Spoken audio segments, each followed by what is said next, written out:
किया। जब पढ़ाना शुरू किया तो कई तरह के अनुभव मेरे सामने आए। उनमें से एक बड़ा ही रोचक अनुभव है जो मैं आपके साथ शेयर करना चाहूँगा, जिसके कारण मैंने ये विषय आज का चुना है। वो किस्सा ये है कि फर्स्ट ईयर नया-नया कॉलेज था, फर्स्ट ईयर में एक बच्ची थी जो बड़ी इंटेलिजेंट और टॉपर स्टूडेंट थी और वो कॉलेज की पहली एडमिशन थी वो बच्ची। जब क्लास शुरू हुई तो वो कुछ दिनों तक बैठी रही, फ्रंट सीट पे बैठती थी और वो टीचर्स का मुंह देखा करती थी, क्योंकि वो इंग्लिश मीडियम से आई थी वो बच्ची। और जब सारी पढ़ाई हिंदी और संस्कृत में होना शुरू हुई तो उसके सारा कुछ सिर के ऊपर से जाना शुरू हो गया।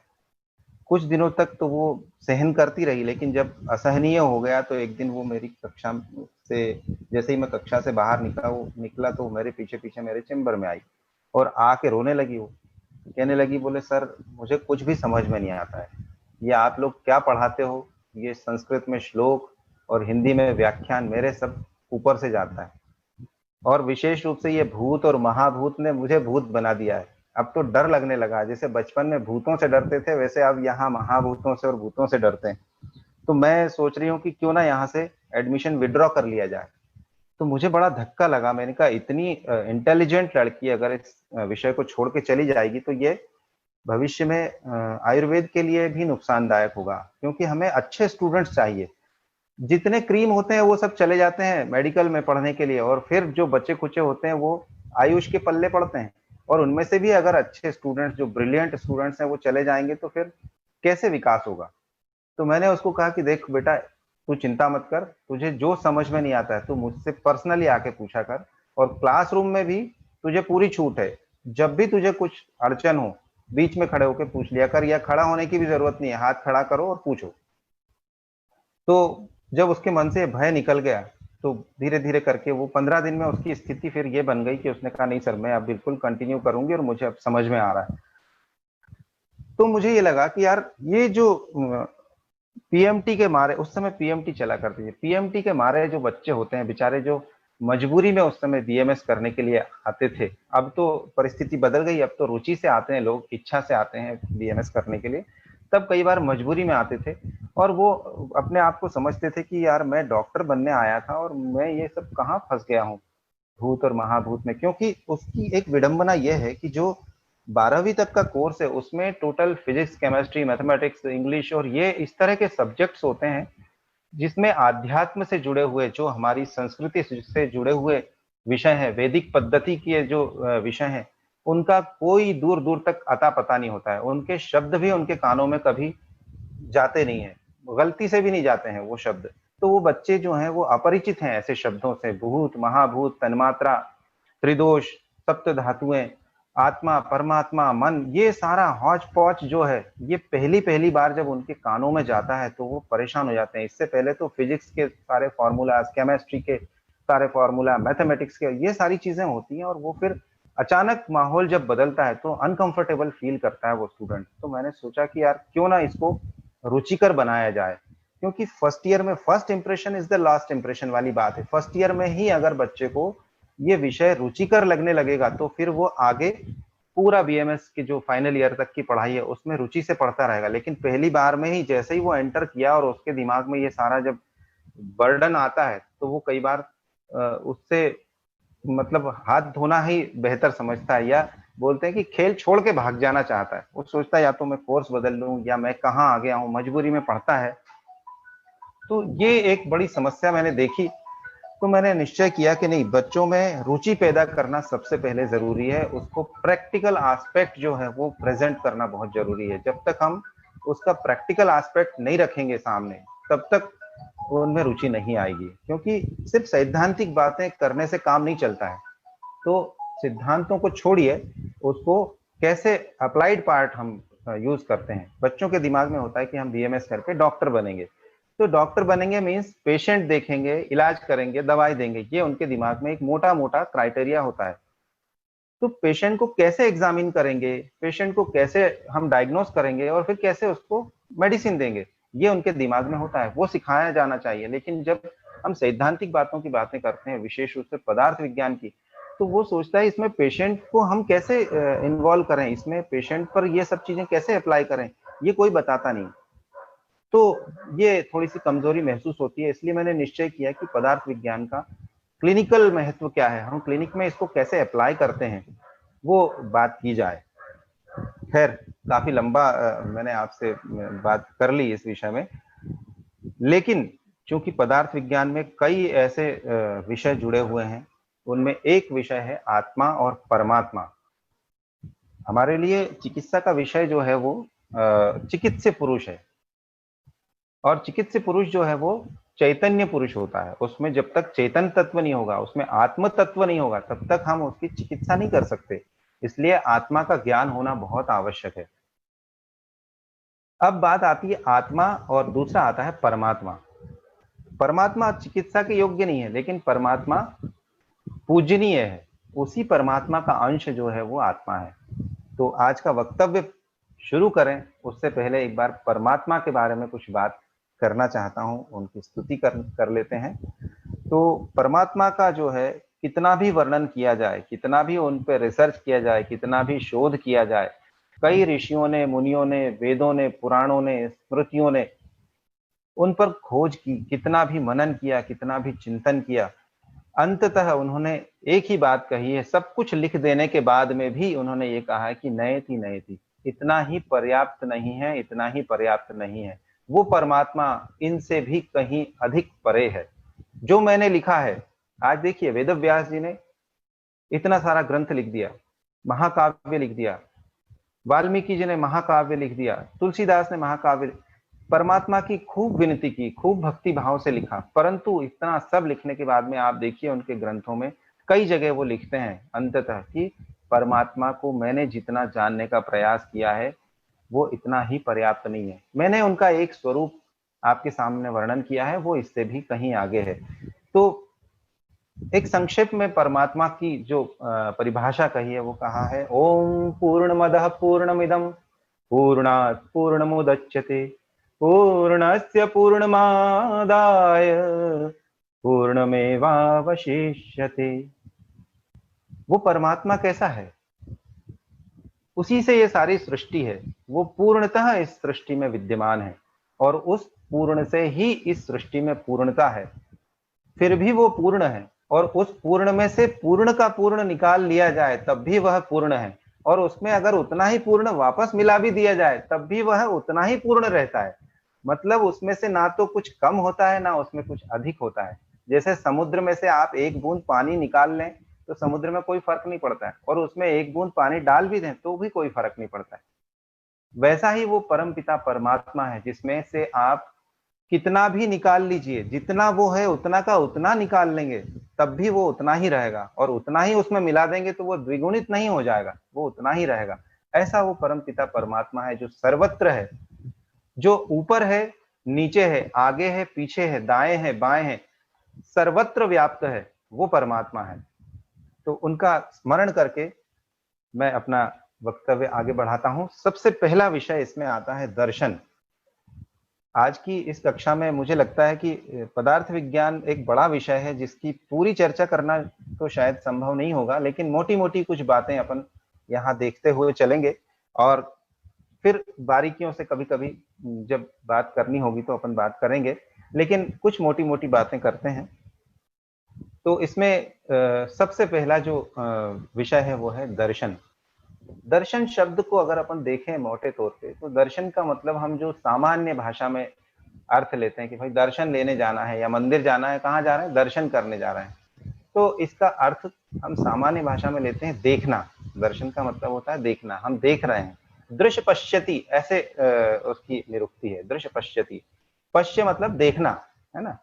तो हम देख रहे हैं, किसी को भी देख रहे हैं, वो दर्शन कहलाता है। लेकिन जो देखना है वो किस दृष्टिकोण से देख रहे हैं, किस विचारधारा के आधार पे हम देख रहे हैं, ये महत्व की बात है। दर्शन का वास्तविक अर्थ जो है वो क्या लिखा हुआ है, दृश्यते अनेन इति दर्शनम। जो कुछ यथार्थ का ज्ञान कराता है वह दर्शन है। सत्य का ज्ञान कराने वाला जो साधन है वह दर्शन है।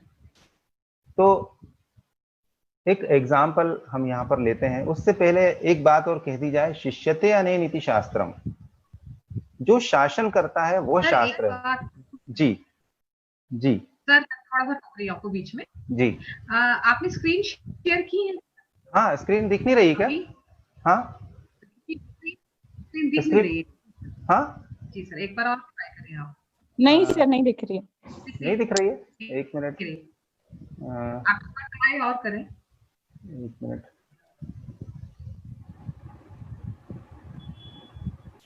अब दिख रही है क्या? हाँ सर, अब अब विजिबल है। दिख रही है ना? जी अब दिख रही है? हाँ, ठीक है। दिख रही है। अ, जी सर। जी, वही तो मैंने कहा ये क्या हुआ। तो शुरू से दिखाई दी मेरी स्क्रीन? नहीं दिखाई दी। हाँ, चलिए। हाँ, दृश्यते अनेन इति दर्शनम। और दूसरा मैंने सूत्र बताया, शिष्यते अनेन इति शास्त्रम। जो शासन करता है, मतलब जो शुभ अशुभ फल के बारे में जानकारी देता है, वह है शास्त्र, वही है शासन। तो जिस ग्रंथ में ये सारी बातें शुभ अशुभ फल के बारे में जो नियमावली लिखी हुई है, वो सारा का सारा शास्त्र या ग्रंथ कहलाता है।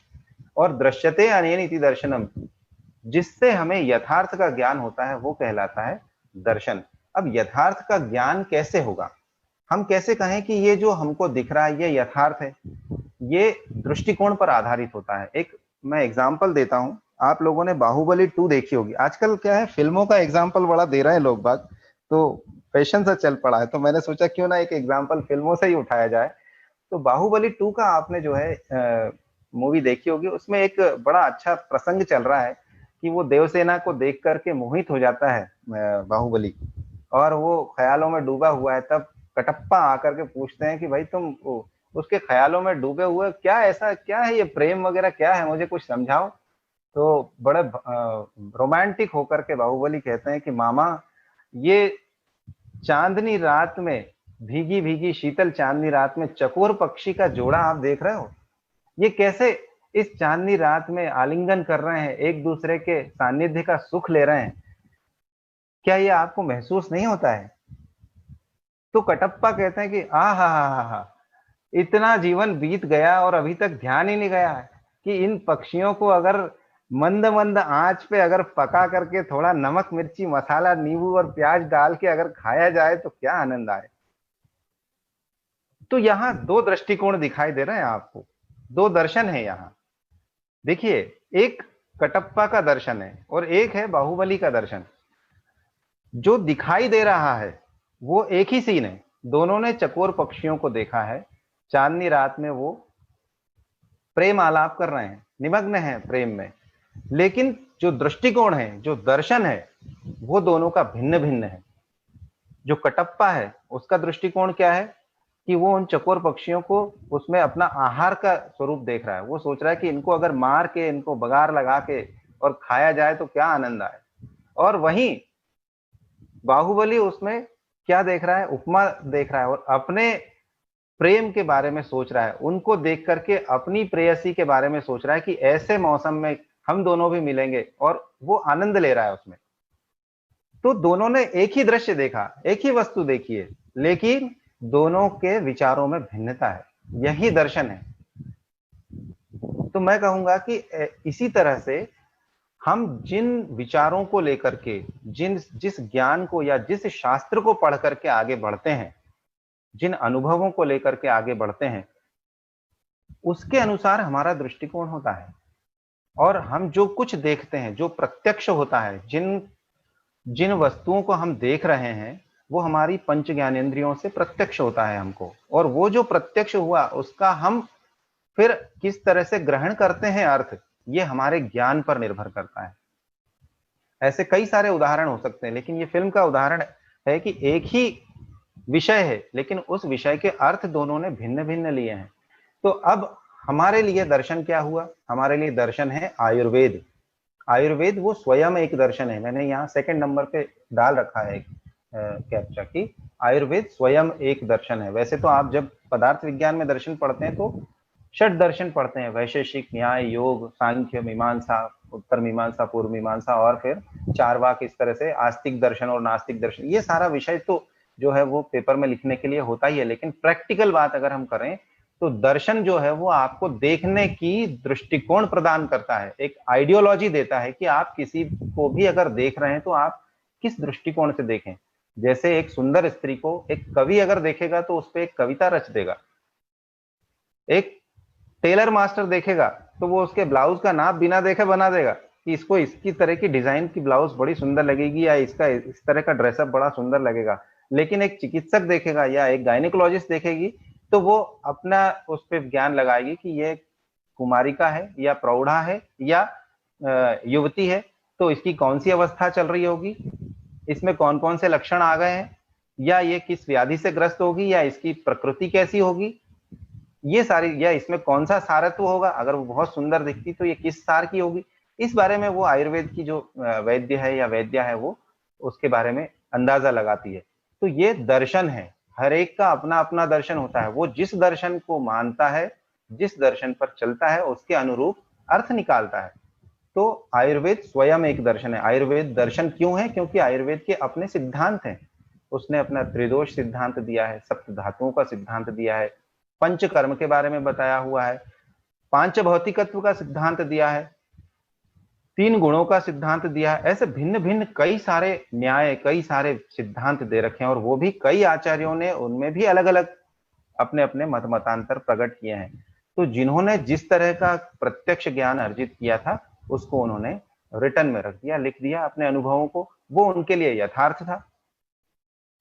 मैं ये नहीं कह रहा हूं कि एक टेलर जो देख रहा है वो यथार्थ नहीं है, या जो कवि देख रहा है वो यथार्थ नहीं है, या एक वैद्य देख रहा है वो यथार्थ नहीं है। सबका यथार्थ अपना अपना है, क्योंकि उन्होंने जिस तरह का ज्ञान अर्जित किया है उस ज्ञान को आधार मान करके उन्होंने देखा है। तो बात आती है क्लिनिक में हम पदार्थ विज्ञान का प्रयोग कैसे करें। अब उसमें पदार्थ विज्ञान का एक जो विषय है दर्शन, उसका हम प्रयोग कैसे करें। अब आयुर्वेद स्वयं एक दर्शन है। आपके पास क्लिनिक में एक पेशेंट आया, अब आप उसको आयुर्वेद के दर्शन से देखेंगे, आयुर्वेद के चश्मे से देखेंगे। जैसे आप हरे रंग का चश्मा लगाते हैं तो आपको दुनिया हरी दिखती है, गुलाबी रंग का लगाते हैं तो गुलाबी दिखती है। वैसे ही जब आयुर्वेद का चश्मा आप लगाते हैं तो आपको, एक पेशेंट जब क्लिनिक में आता है तो आपको उसके अंदर उसकी प्रकृति जानने के बारे में, उसके स्रोतसों के बारे में जानना चाहिए, उसके रोग का विनिश्चय करना चाहिए और कौन सी औषधियां देनी है इस बारे में विचार करना चाहिए। ये विचार आपके दिमाग में आना चाहिए, तब आयुर्वेद दर्शन का आप प्रयोग कर रहे हैं।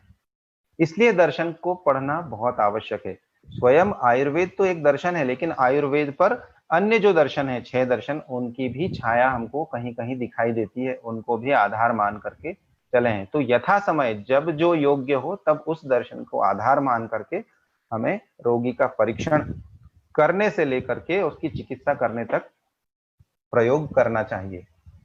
अब बात आती है, चरक महर्षि कहते हैं कि रोगी की परीक्षा कैसे करनी है।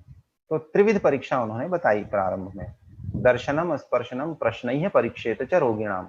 इसमें भी दर्शन शब्द आ गया है। तो जब हम कॉलेज में पढ़ते हैं तो हमको दर्शन, स्पर्शन और प्रश्न, इस तरह की जब परीक्षा की बात कही है कि ये परीक्षा भाव है, तो वहां ये बताया कि दर्शन करना मीन्स पेशेंट को देखना, ओवरऑल ऊपर से नीचे तक देखा, उसको एग्जामिन करते समय भी देखना है कि उसकी आकृति कैसी है, संवहन कैसा है, सार कैसा है ना। ये सारी चीजें हम उसमें देखते हैं कि उसका रंग गोरा है कि काला है, कि बाल कैसे हैं, कि आंखें कैसी है।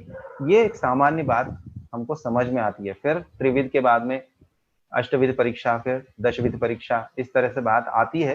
परंतु ये विचार आता है कि आचार्य कभी त्रिविध परीक्षा की बात कहते हैं, कभी अष्टविध की बात कहते हैं, कभी दशविध की बात कहते हैं। तो ये भिन्न भिन्न विचार क्यों रखे उन्होंने, कोई एक बात क्यों नहीं रखी।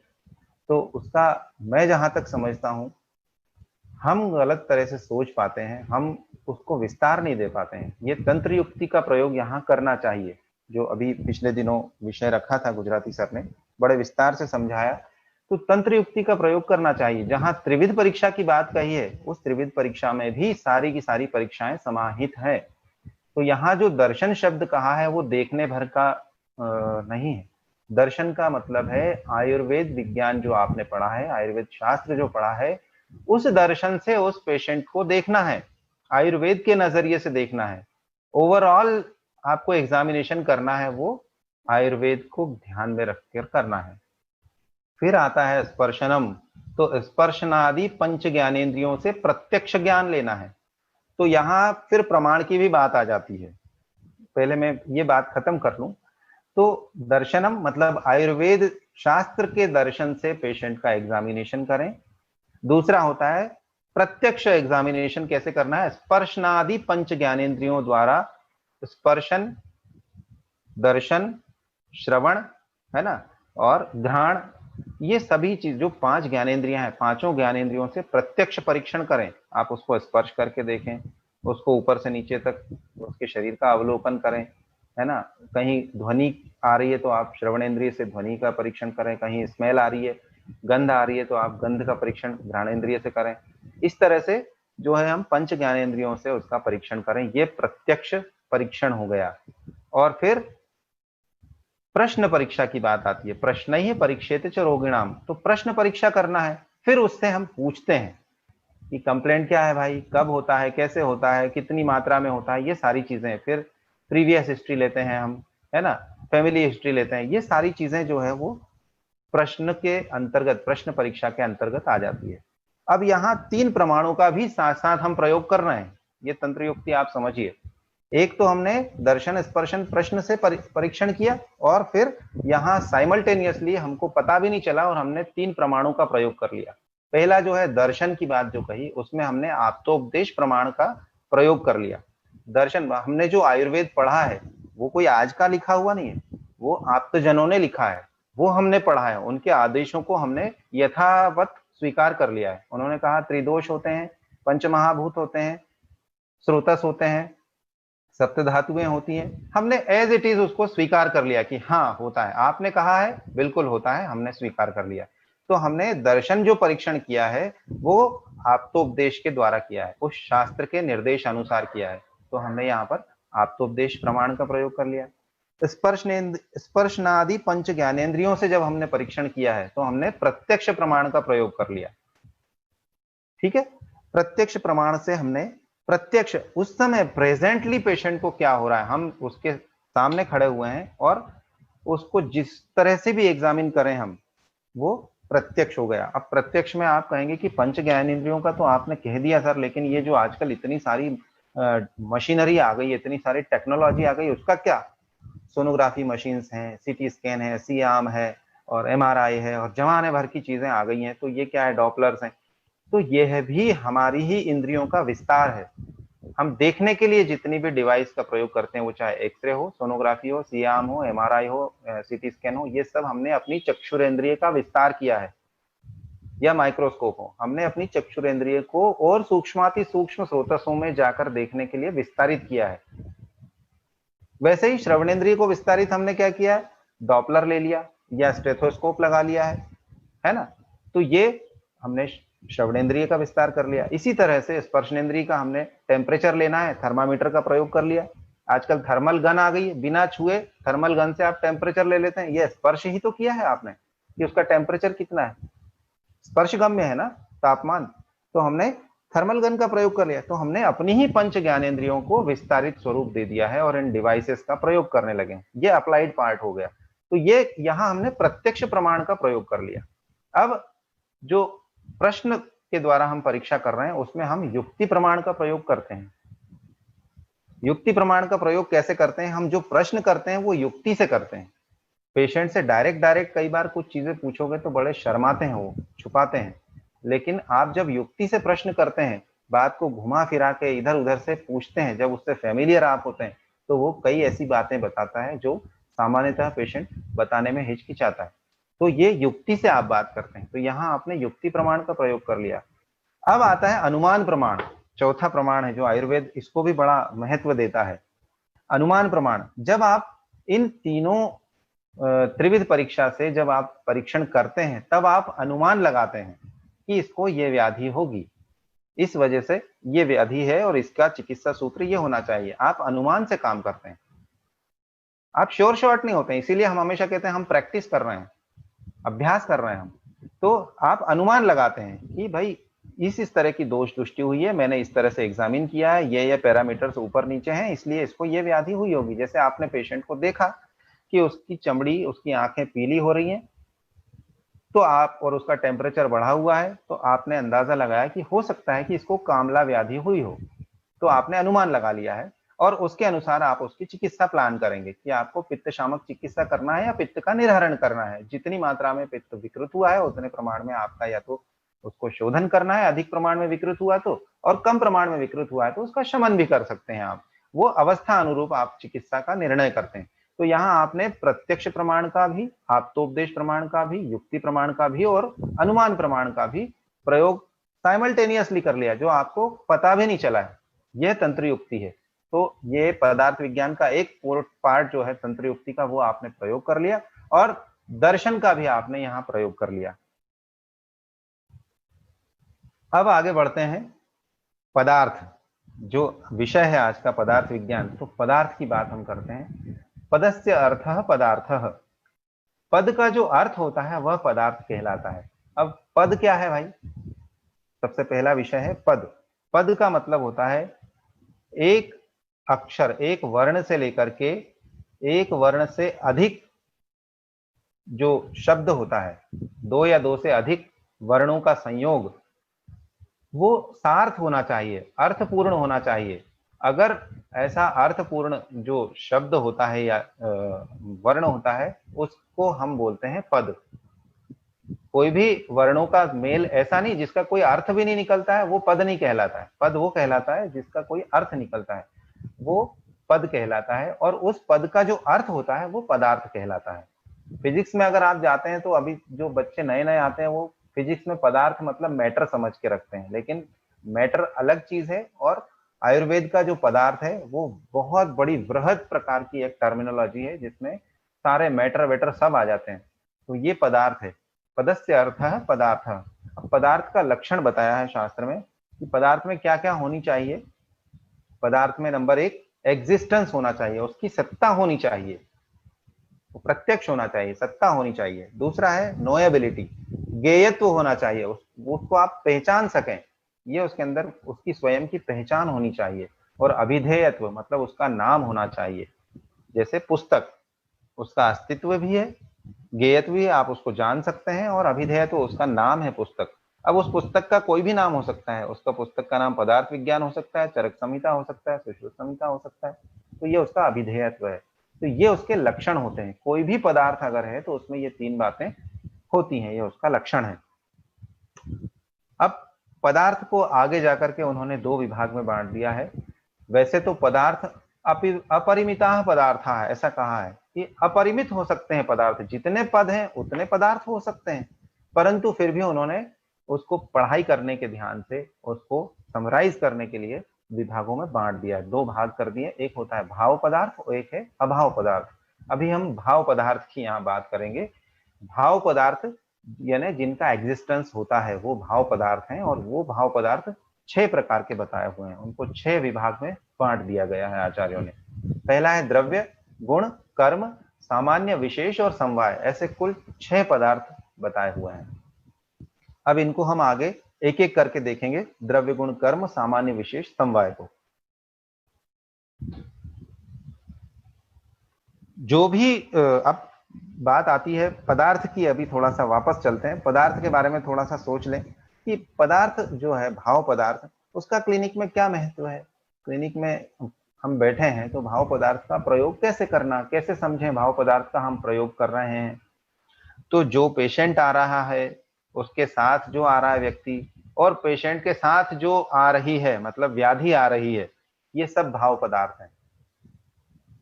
और आप उस पेशेंट को जो देने वाले हैं औषधि स्वरूप में, वो भी भाव पदार्थ है। आप उस पेशेंट को जब एग्जामिन करेंगे, जिन साधनों से एग्जामिन करेंगे, वो भी भाव पदार्थ है।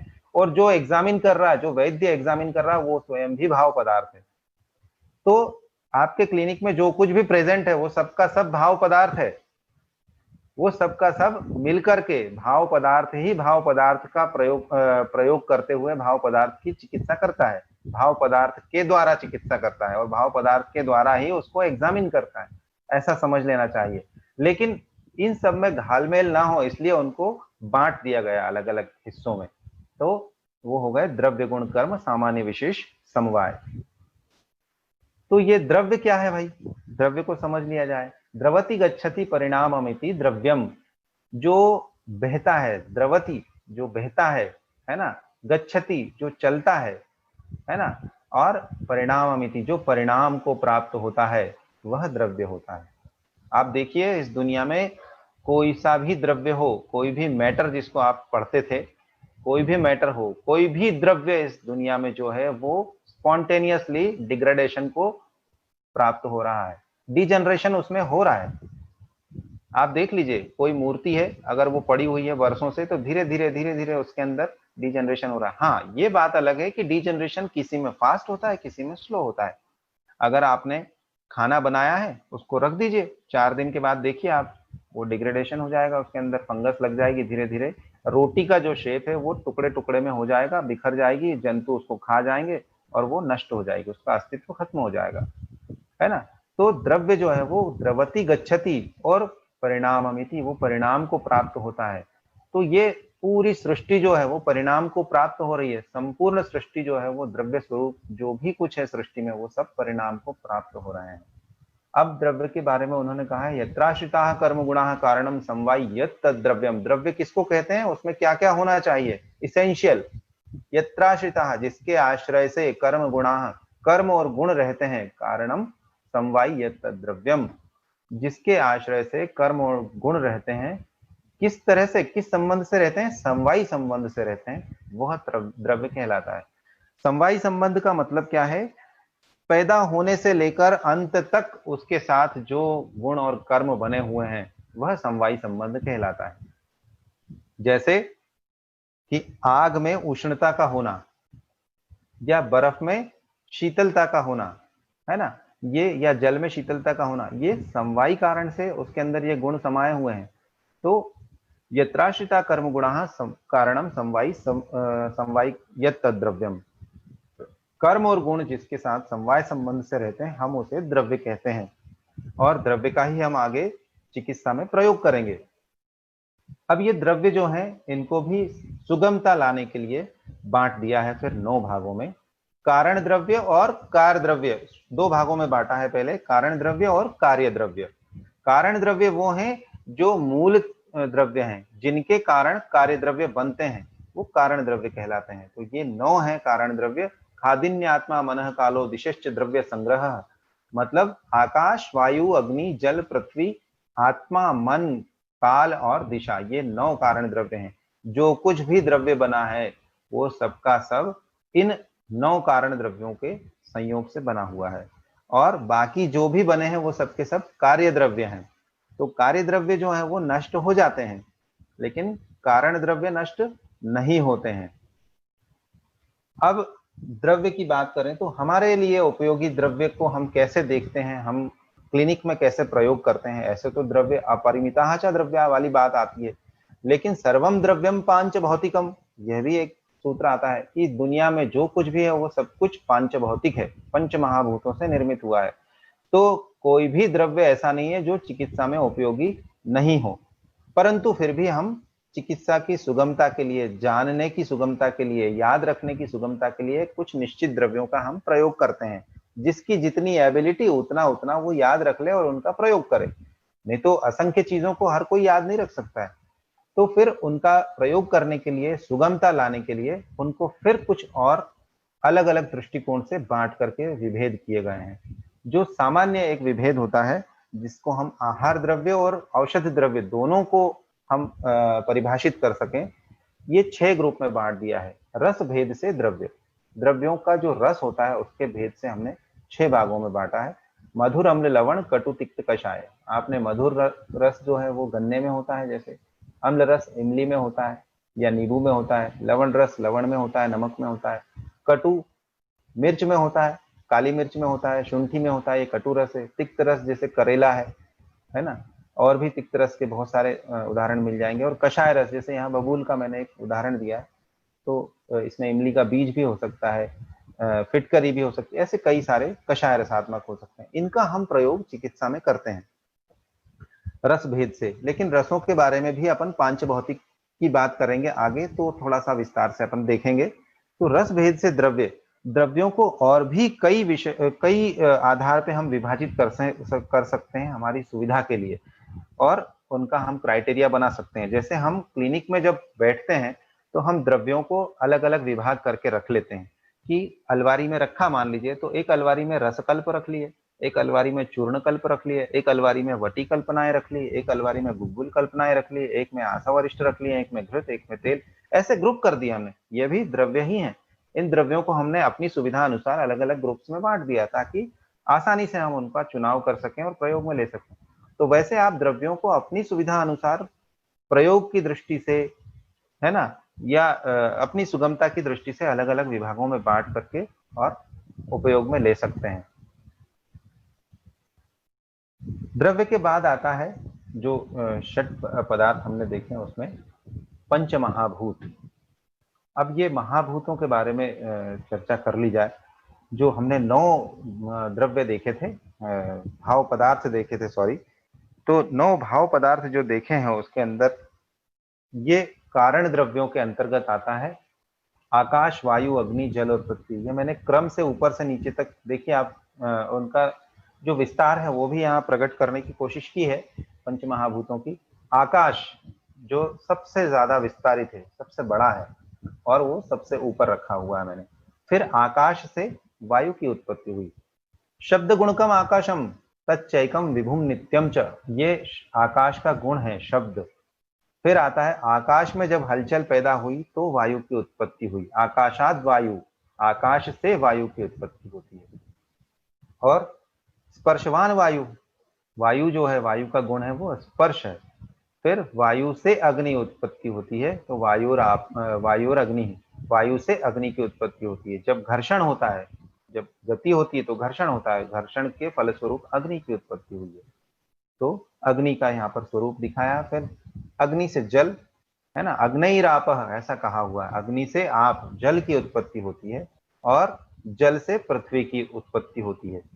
तो पृथ्वी तत्व जो है उसकी मात्रा कम है, जल तत्व की उससे ज्यादा है, अग्नि तत्व की उससे ज्यादा है।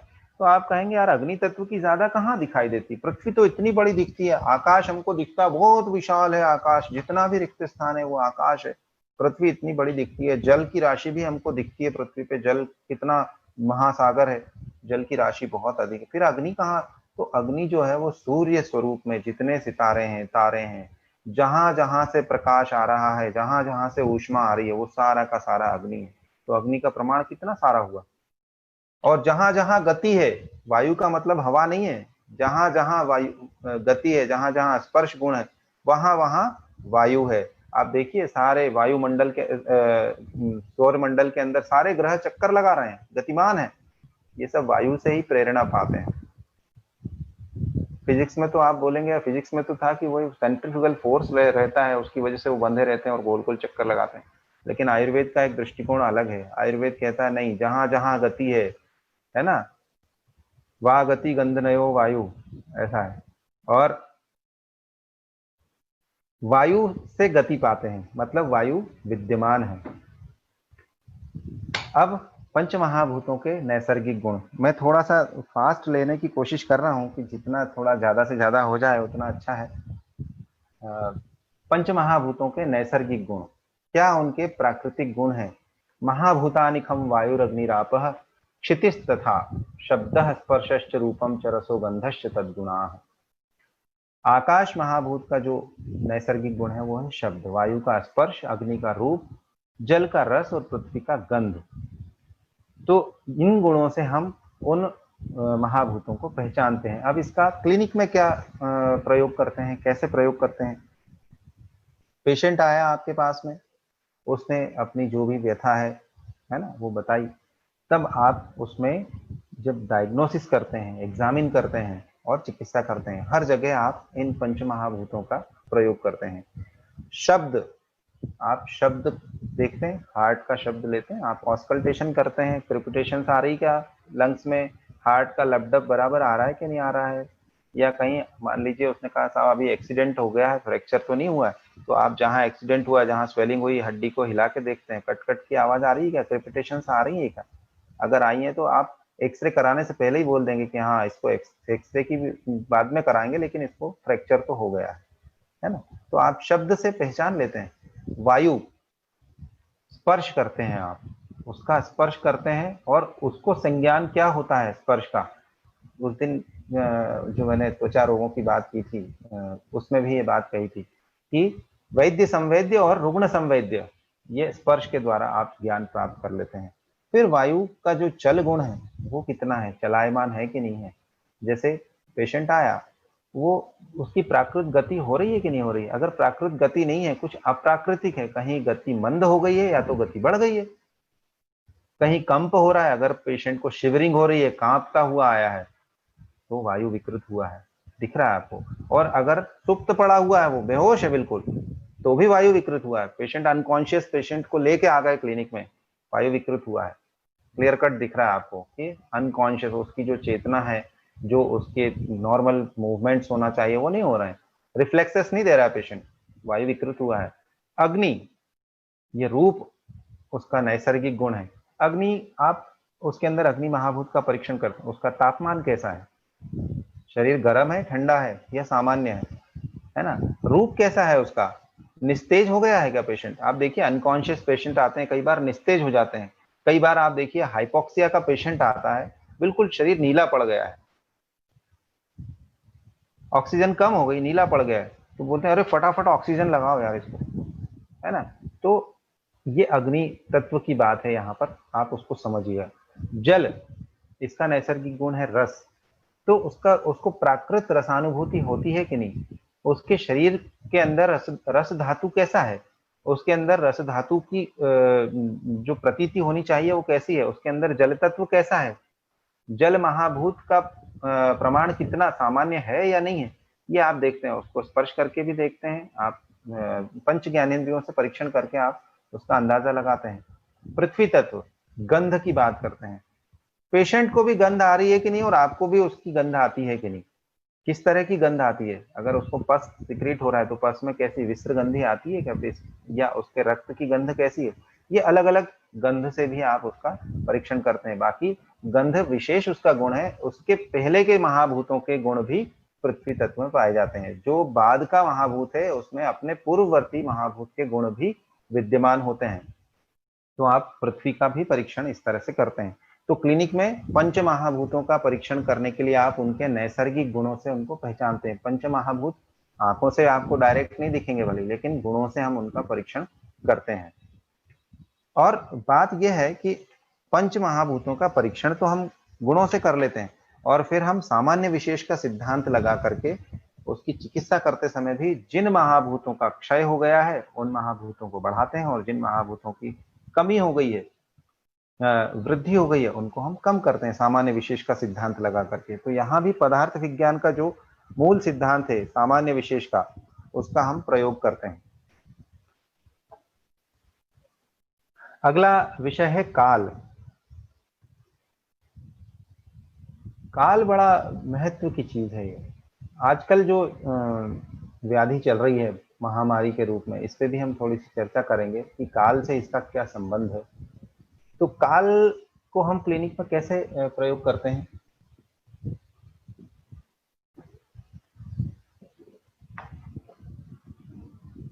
मैंने कुछ छोटे छोटे से पॉइंट्स बनाए हैं दोषों के संदर्भ में।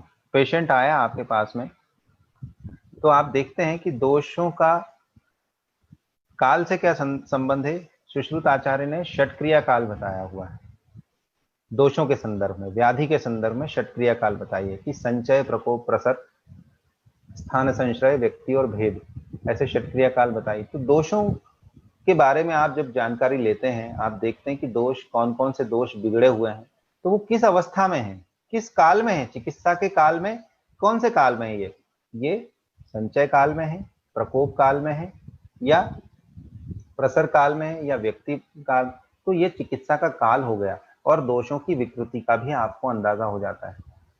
दूसरी बात, काल के संदर्भ में दोषों की बात करें तो ऋतुओं के अनुसार भी आप देख सकते हैं कि अगर पेशेंट वर्षा ऋतु में आया है तो आप तुरंत ये अंदाजा लगाते हैं कि वर्षा ऋतु में आया है तो वात प्रकोप होने की संभावना ज्यादा है, क्योंकि वर्षा ऋतु में वात प्रकोप सामान्यतः सभी में होता है, तो पॉसिबिलिटी ज्यादा वात प्रकोप की है।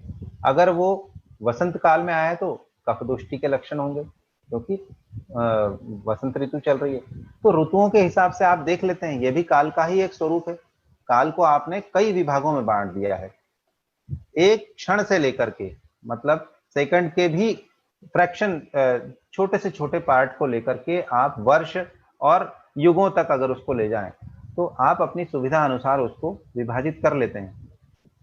तो ऋतुओं के हिसाब से आपने 12 महीनों को बांट दिया और उसमें देख लिया कि दोषों की प्राकृत अवस्था और विकृत अवस्था कैसे होती है शरीर के अंदर, तो दोषों का आप परीक्षण कर सकते हैं आसानी से।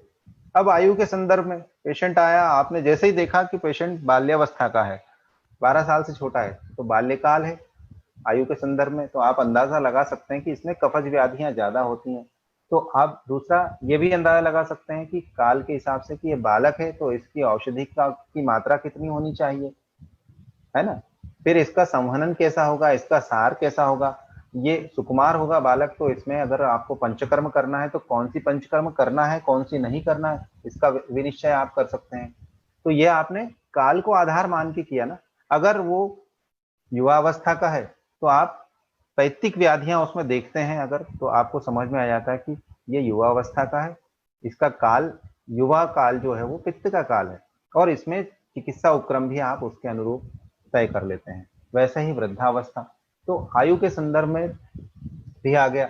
अब ऋतु के संदर्भ में मैंने आपको अभी बात कही दी है कि ऋतु के संदर्भ में देख सकते हैं। व्याधि के संदर्भ में जैसे ही आप व्याधि विनिश्चय करते हैं तो आपको पता चलता है कि व्याधि किस अवस्था में है, एक्यूट कंडीशन में है या जीर्ण अवस्था में चला गया है, क्रॉनिक कंडीशन में आ गया है। अगर अभी अभी एक्यूट में आया है तो आपको चिकित्सा उपक्रम कौन से अपनाने हैं ये तय करने में सुगमता होगी, और क्रॉनिक है तो आपको चिकित्सा उपक्रम क्या करना है ये तय करने में आसानी होगी। तो आप काल का यहाँ पर ध्यान रखते हैं, इसीलिए आप हिस्ट्री लेते हैं पेशेंट की, तब पता चलता है कि भाई व्याधि, ये कंप्लेंट कब से है आपको, बोले साहब 5 दिन से है, तो अभी चिरकाल नहीं हुआ है, अभी नई नई व्याधि है, आमावस्था हो सकती है व्याधि की, आप अंदाजा लगा लेते हैं। लेकिन उसने कहा साहब मुझे तो 2 साल हो गए हैं, 2 साल से परेशान हूं, तो आप समझ जाएंगे कि जीर्णावस्था हो गई है व्याधि की, तो आपको उपक्रम उस अनुसार करना होगा। तो काल का यहाँ व्याधि के संदर्भ में बड़ा महत्व है। औषध के संदर्भ में, अब औषधि देते समय भी आप काल का विशेष ध्यान रखते हैं। औषध सेवन काल, सबसे पहला तो यह कि औषधि देंगे तो काल का विनिश्चय करेंगे कि व्याधि किस स्थान की है और उसमें कौन से लक्षण ज्यादा हो रहे हैं, तो आपको औषधि कब देनी है। जैसे अपान क्षेत्र की व्याधि है तो आप अपान काल में अगर औषधि देंगे तो आपको अच्छे लाभ मिलेंगे। कफज व्याधि है तो निरन्न आप उपाशी पोटी खाली पेट अगर औषधि देंगे तो अच्छे फल मिलेंगे आपको। वैसे ही औषध का एक और प्रयोग, औषधि की सवीर्यता अवधि के बारे में काल का बड़ा महत्व है कि औषधियों में सवीर्यता अवधि रहती है कि इतने समय तक औषधि रखेंगे तो उसमें वीर्यवान होगी, उसके गुण अच्छे मिलेंगे, अदरवाइज वो वीर्य विहीन हो जाएगी तो उसके गुण नहीं मिलेंगे। जैसे चूर्ण है 6 महीने के अंदर प्रयोग करने को निर्दिष्ट है, तो आप काल का यहाँ भी महत्व है, आप उस पर लिखते हैं कि आज ये इसकी सवीरता अवधि 6 महीने की है, तो आज अगर आपने चूर्ण बनाया है तो आप उस पर डेट लिख देते हैं कि इतनी तारीख को बनाया है तो 6 महीने के अंदर आपको प्रयोग करना। वैसे ही वटी है ना, या आशा वरिष्ठ है, या घृत और तेल है। जैसे घृत है 100 वर्ष पुराना घृत जितना पुराना होगा उतना अच्छा, वैसे ही आशा वरिष्ठ जितना जीर्ण हो, जितना पुराना हो उतना अच्छा। तो काल का परिणाम उस पर होता है, उसका गुण बढ़ता चला जाता है। कुछ औषधियों का काल के परिणाम से गुण घटता चला जाता है, तो ये भी काल का महत्व है और आप प्रैक्टिस में इसका निरंतर प्रयोग करते हैं। और तो और मेडिकेशन करते समय आप काल का कैसे प्रयोग करते हैं। जैसे आपने पंचकर्म किया, आपने एक पेशेंट को वमन योग दिया, वमन कितने मिनट के बाद चालू हो जाना चाहिए आपको शास्त्र में निर्दिष्ट है। अगर उतने समय में वमन का वेग नहीं आया तो आपको समझ लेना चाहिए कि कुछ कॉम्प्लिकेशन हो सकता है, तो उसके लिए आप तैयारी करके रखिए। हाँ, अगर समय से वमन शुरू हो गया तो अच्छी बात है। तो यहाँ काल का महत्व हुआ। वैसे ही आपने मान लीजिए निरूह बस्ती लगाई, बस्ती दे दी, 45 मिनट में अगर प्रत्यागमन नहीं हुआ तो आपको टेंशन आने लगता है कि यार प्रत्यागमन नहीं हुआ, क्या करना चाहिए। या आपने मात्रा बस्ती लगाई और पेशेंट को बस्ती लगाई और पेशेंट चला गया मोशन के लिए, तो उस बस्ती को, मात्रा बस्ती को धारण करना था लेकिन वो धारण नहीं हुई, अत्यल्प काल में बाहर आ गई, तो गुण नहीं मिलेगा आपको, जो फल मिलना चाहिए वो नहीं मिलेगा। और जिस बस्ती को 45 मिनट के अंदर बाहर आना चाहिए था, प्रत्यागमन होना चाहिए था, वो अगर रुक गई है तो उसके अपाय कारण अपायकारक परिणाम होंगे, तब आप चिंतित हो जाते हैं। तो काल का वहां भी महत्व है। आप बिल्कुल घड़ी लगा करके, आपने जैसे ही बस्ती लगाई, आप घड़ी देखते हैं नीरू बस्ती लगाने के बाद कि अभी इतने बज रहे हैं, मैंने बस्ती लगाई है, तो अंदाजन 45 मिनट में प्रत्यागमन होना चाहिए। तो काल का वहां भी आप ध्यान रखते हैं। वैसे ही आप एग्जामिन करते समय पल्स देखते हैं, 1 मिनट में कितनी 72 है, 74 है, कितनी है पल्स, काल का आप यहाँ पर भी गणना करते हैं। हर जगह क्लिनिक में प्रैक्टिस करते समय काल जो है वो बड़ा महत्व का है। अब कर्म के संदर्भ में हो ही गया, पंचकर्म करते समय काल का बड़ा महत्व है। तो जैसे आप अभ्यंग देते हैं, आपने स्वेदन दिया, स्वेदन पेटी में पेशेंट को बिठा दिया है, और स्वेद होने के बाद में जैसे ही स्वेद बिंदु दिखे आप उसको बाहर निकाल लेते हैं। वहां घड़ी लगा करके काम नहीं करते हैं, लक्षणों के आधार पर काम करते हैं, लेकिन फिर भी तय है कि इतने समय से अधिक नहीं रखें। ग्रीष्म काल में, गर्मियों के दिनों में काल की जो है मात्रा वो कम हो जाती है, और शीत ऋतु में थोड़ी बढ़ जाती है स्वेदन करने के लिए। तो ये ध्यान रखने की बात है। और ये भी तो काल ही है, ऋतु भी काल का परिणाम हुआ ना। गर्मी के दिनों में जल्दी स्वेदन हो जाएगा, ठंड के दिनों में देर से स्वेदन होगा, यह भी काल का ही प्रभाव है। तो काल का बड़ा विस्तार से प्रयोग हम लोग करते हैं, जो हम ध्यान भी नहीं देते हैं शायद। इसके बावजूद यहाँ क्या कहा हुआ है आचार्यों ने, काल को सिर्फ समय मान करके नहीं चलना चाहिए। काल जो है वो स्वयंभू है। हम जैसे जो महाकाल बाबा को भजते हैं ना, हम तो इंदौर के सब निवासी जितने ही हैं, तो काल पर किसी का वश नहीं है, सिर्फ महाकाल का वश है। काल जो है उसका महत्व, जो वर्तमान में व्याधि चल रही है उसमें क्या महत्व है, बड़ी चर्चा है इस समय की व्याधि की, कि भाई ये जनपदोध्वंस व्याधि है, आयुर्वेद में जो बताई गई है, जनपदोध्वंस हो रहा है, पूरे विश्व में लोग इससे आक्रांत हैं और कई लोगों की अकाल मृत्यु हो रही है। तो जनपदोध्वंस के 4 मुख्य कारण बताए हुए हैं, उनमें है जल, वायु, देश और काल। जल अगर दूषित होगा तो एक सीमित क्षेत्र में व्याधि फैलती है और जनपदोध्वंस होता है।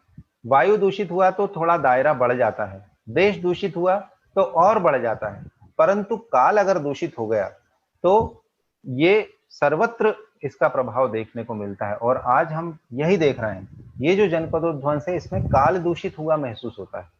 इसीलिए आप देखिए देशों को भी लांघ करके ये व्याधि चली गई है। इसमें पर्यावरण का, जलवायु का कोई महत्व नहीं है। बहुत ठंडे प्रदेशों में भी, बहुत ठंडे देशों में भी ये व्याधि उतनी ही तीव्रता से काम कर रही है, और गर्म देशों में भी, उष्णकटिबंधीय देशों में भी ये काम कर रही है अपना। तो काल दूषित हो गया है यहाँ। और हमारे यहाँ जनपदोध्वंस के वर्णन में यह भी आया है कि उत्तरोत्तर इनकी चिकित्सा करना कठिन हो जाता है। अगर जल दूषित हुआ है तो वो कम कठिन है, वायु दूषित हुई है तो थोड़ी और कठिन हो गई, देश दूषित हुआ है तो और ज्यादा कठिन, लेकिन काल अगर दूषित हो गया है तो उसकी चिकित्सा करना बड़ा मुश्किल हो जाता है। और काल स्वयं ही उसकी चिकित्सा करता है। मतलब समय जब व्यतीत हो जाता है, उतना काल जब निकल जाता है, तब स्थितियां अपने आप अनुकूल होती हैं। तो हम देखते हैं कि इस समय इतने प्रयास किए जाने के बावजूद, जिसका काल सही है, जिसका समय ठीक है, बोलते ना यार अपने अभी समय ठीक नहीं चल रहा भाई, इसलिए ये सब विपत्तियां आ रही हैं, और बोले अभी तो उसके यार सितारे बुलंदी पे हैं, समय अच्छा चल रहा है, तो वो गड्ढा खोदने जाता है तो सोने की हांडी निकलती है। तो काल अगर उसके अनुकूल है तो सब कुछ ठीक होगा और ठीक होगा, और अगर काल विपरीत है तो सारी परिस्थितियां विपरीत होती चली जाएंगी। तो वर्तमान परिप्रेक्ष्य में भी काल का बड़ा महत्व है, और ऐसे समय जब काल दूषित होता है तो हमारे यहाँ देव व्यपाश्रय चिकित्सा का महत्व बढ़ जाता है, कि आप प्रायश्चित कर्म करें और काल का शमन करने के लिए ईश्वर आराधन करें, और वही एक मात्र श्रेष्ठ साधन होता है। और हम देख रहे हैं कि वर्तमान में इस तरह के भी कई हमको लक्षण देखने को मिल रहे हैं। अभी चित्रकूट से डॉक्टर साहब का बड़ा अच्छा लेक्चर सुनने को मिला था, और उन्होंने भी इस बारे में देव व्यपाश्रय चिकित्सा के बारे में बहुत अच्छा वक्तव्य दिया था, कि जो रुग्ण चिकित्सा करने पे भी दुष्चिकित्स्य होते हैं उनको वो यज्ञ करवाते हैं, होम हवन करवाते हैं, और उसके परिणाम बड़े श्रेष्ठ देखने को मिलते हैं। आपको मेरी आवाज आ रही है? मुझे कुछ समझ में नहीं आ रहा है। और स्क्रीन दिखाई दे रही है? Yes sir. जी आ रही सर, है ना? चीजें दिख रही स्क्रीन बराबर दिखाई दे रही है ना? स्क्रीन भी दिख रही है, जी आपका सर। लैपटॉप। हाँ, क्योंकि मुझे कुछ समझ में नहीं आ रहा है, मैं बोले जा रहा हूँ। नहीं सर, बहुत अच्छे से सुनाई दे रहा है। ठीक है, आगे बढ़ते हैं। दिशा। अब यह भी एक बड़ा महत्वपूर्ण है। 9 जो कारण द्रव्य हैं उनमें से एक है दिशा। दिशा का क्या प्रयोग? हम बहुत मोटे तौर पे कई बार जब पदार्थ विज्ञान फर्स्ट ईयर में पढ़ते तो सोचते हैं दिशा क्यों डाल दिया होगा, इसका क्या उपयोग, हम डॉक्टर बनने जा रहे हैं, हमको दिशा से क्या लेना देना। लेकिन दिशा से लेना देना है। और ये चाहे कोई भी चिकित्सा पद्धति हो, सब में दिशा का महत्व है और काल का महत्व है। काल का महत्व सिर्फ आयुर्वेद में नहीं, किसी भी चिकित्सा पद्धति में काल का महत्व है। वैसा ही दिशा का महत्व है। निदान के संदर्भ में हम हमारे शरीर को भी दिशा के अनुरूप ही बांटते हैं। देखिए आप, ऊर्ध्व ऊर्ध्व जत्रुगत, ऐसा बोलते हैं ना, ऊर्ध्व जत्रुगत व्याधि में नस्य चिकित्सा श्रेष्ठ है, ऐसा बताते हैं, है ना। मध्य का हिस्सा अलग है और अधोभाग अलग है ना। दक्षिण हस्त की बात करें, वाम हस्त की बात करें, तो हम अपने शरीर को भी बांट रहे हैं। दक्षिण पार्श्व, वाम पार्श्व, पृष्ठ भाग, अग्रभाग, है ना, ऊर्ध्व भाग, अधोभाग। तो ये दिशा ही तो है। दिशा के जैसे 10 दिशाएं बताई हुई हैं। वैसे तो दिशा सर्वव्यापी है, परंतु सुविधा के दृष्टिकोण से उसको भी 10 भागों में बांट दिया गया है और दिशा के अनुरूप फिर हम अपनी चिकित्सा में उसका प्रयोग करते हैं।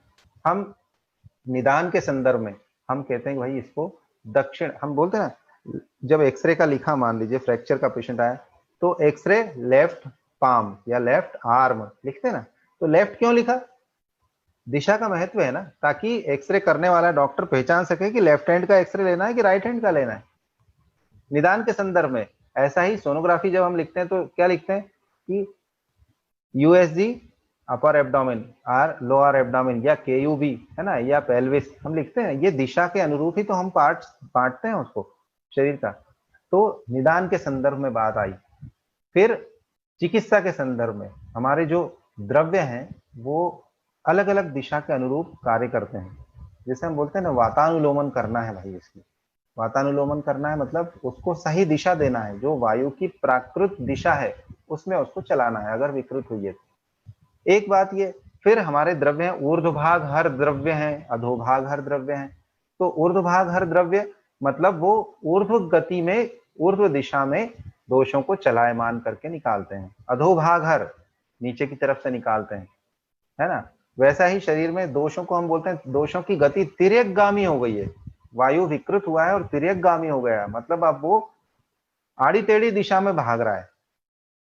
तो चिकित्सा के संदर्भ में भी ये बात आती है। वैसे ही देश के संदर्भ में, अब पेशेंट जब आपके पास आता है तो आप उसका एड्रेस लिखते हो, है ना, कहाँ से आए हो भाई, कहाँ से रहने वाले हो। विशेष तौर से अगर हमारे क्षेत्र का व्यक्ति, जो उसका सौष्ठव है वो अगर हमारे क्षेत्र का नहीं दिखाई देता है तो हम विशेष रूप से पूछते हैं। मान लीजिए आपके क्लिनिक में कोई बाहर का फॉरेनर आ गया तो आप को देख के पहचान जाते हो, उसका स्वरूप देख के, बहुत गोरा है या बहुत काला है। मान लीजिए अफ्रीकन कंट्री का आ गया एकदम काला बलिष्ठ, है ना, विवियन रिचर्ड्स जैसा आ गया मान लीजिए, तो आप समझ जाते हैं और उससे पूछते हैं कहाँ से आए हो, तो वो बोलेगा साहब मैं नाइजीरिया से आया हूँ। तो नाइजीरिया से आया हूँ, आपके दिमाग में तुरंत आता है ये किस दिशा में है और वहां की जलवायु कैसी है, आप उसका अनुमान लगा लेते हैं। यहाँ भी आपने प्रमाण का प्रयोग कर लिया, अनुमान प्रमाण का प्रयोग किया है ना। वैसा ही अगर वो ठंडे प्रदेश से आया है तो आपको वहां का अंदाजा हो जाता है। वैसे ही अगर भारतवर्ष में से आया, उसने आप केरल से आया हूँ, आप इंदौर में हैं और उसने कहा साहब केरल से आया हूँ, तो आपको समझ में आ जाएगा कि ये कौन सा देश है। हमारे यहाँ जांगल देश, साधारण देश, अनूप देश, ऐसे विभाजन किए हुए हैं देश के भी। ये दिशा के अनुरूप है। तो इनका हम निदान में और चिकित्सा में बड़ा सुगमता से प्रयोग करते हैं, इसलिए दिशा का भी बहुत ज्यादा महत्व है। हर बार इसका हमको ध्यान रखना ही चाहिए, बल्कि नोट डाउन करना चाहिए पेपर पे। अगला जो कारण द्रव्य है वो है आत्मा। आप कहेंगे भाई ये आत्मा वात्मा हम क्यों पढ़े यार, हम तो शरीर का इलाज करते हैं, शरीर की चिकित्सा करते हैं, हम आत्मा क्यों पढ़ें? तो आत्मा इसलिए पढ़ें कि जो चैतन्य शरीर है हम चिकित्सा उसी की करते हैं, है ना। षड धात्वात्मक पुरुष कहा हुआ है, फिर आगे चतुर्विंशति तत्वात्मक पुरुष कहा है। अलग अलग मत मतांतर हैं इसमें, परंतु एक धातुज पुरुष को छोड़ करके बाकी जितने भी उसमें बताए हुए हैं वो सब चिकित्स्य पुरुष हैं, उनको हमने कहा है चिकित्स्य पुरुष। हम उनकी चिकित्सा करते हैं। हम आत्मा की चिकित्सा नहीं कर सकते, लेकिन आत्मा विहीन शरीर की चिकित्सा भी नहीं करते हैं। मुझे बड़ा आश्चर्य होता है कि आयुर्वेद में आत्मा को इतना महत्व दिया है, लेकिन बाकी जितनी चिकित्सा पद्धतियां उनका मुझे मालूम नहीं, लेकिन जहां तक मुझे प्रतीत होता है वहां आत्मा व आत्मा की कोई बात नहीं करते हो और इलाज करने को तत्पर होते हैं। लेकिन एक बात बताइए, बिना आत्मा के तो आप मॉर्चुरी में रख देते हो उस बॉडी को। अगर चेतन तत्व निकल गया है उसमें से तो आप उसको बोलते हो भाई ये ब्रॉड डेड है या ये एक्सपायर हो गया भाई, अब इसको ले जाओ आप मॉर्चुरी में रख दो या रिलेटिव्स को दे दो। आप फिर उसको कोई चिकित्सा नहीं करते हो, तो आपके लिए वो चिकित्सीय पुरुष नहीं रह गया। तो कितना महत्व है इस चेतना का, इस आत्मा का महत्व कितना है कि जब तक आत्मा है तब तक आपके लिए वो बॉडी रुग्ण के रूप में है, तभी आप उस पर अपना कर्म करते हो। अदरवाइज आपके लिए वो कर्म करने का कोई औचित्य नहीं, आप कर्म करते ही नहीं हो उसके ऊपर। तो आत्मा को जानना कितना आवश्यक है, परंतु बाकी की चिकित्सा पद्धतियां जो हैं वो पता नहीं क्या सोचती हैं आत्मा के बारे में, लेकिन आत्मा के बारे में आयुर्वेद में बड़ा गहन चिंतन किया गया है। और जो हमारा जो भारतीय वाङ्मय है उसमें तो आत्मा के विषय में बहुत कुछ चिंतन है, और अलग अलग शास्त्रों ने, अलग अलग विचारकों ने आत्मा के बारे में जैसा जैसा अनुभव किया, जैसा जैसा ज्ञान प्राप्त किया, उन्होंने लिखा है। यहां तक लिखा है कि जो दिव्य दृष्टिवान लोग होते हैं, जो ऋषि मुनि होते हैं, जिन्होंने अपने दिव्य चक्षुओं को जागृत कर लिया है, वो सूक्ष्म शरीर को भी देख सकते हैं। मतलब मृत्यु अगर किसी की हो गई है और उसके शरीर से जो आत्म तत्व निकलता है वो सूक्ष्म शरीरधारी होता है।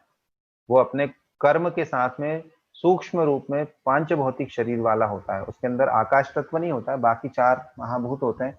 तो वो सूक्ष्म शरीर जो है वो भी द्रष्टव्य होता है ऐसे दिव्य दृष्टि वालों के लिए। और उस सूक्ष्म शरीर की गति, शरीर से निकलना और नए शरीर में प्रवेश करना, ये भी वो लोग देख पाते हैं।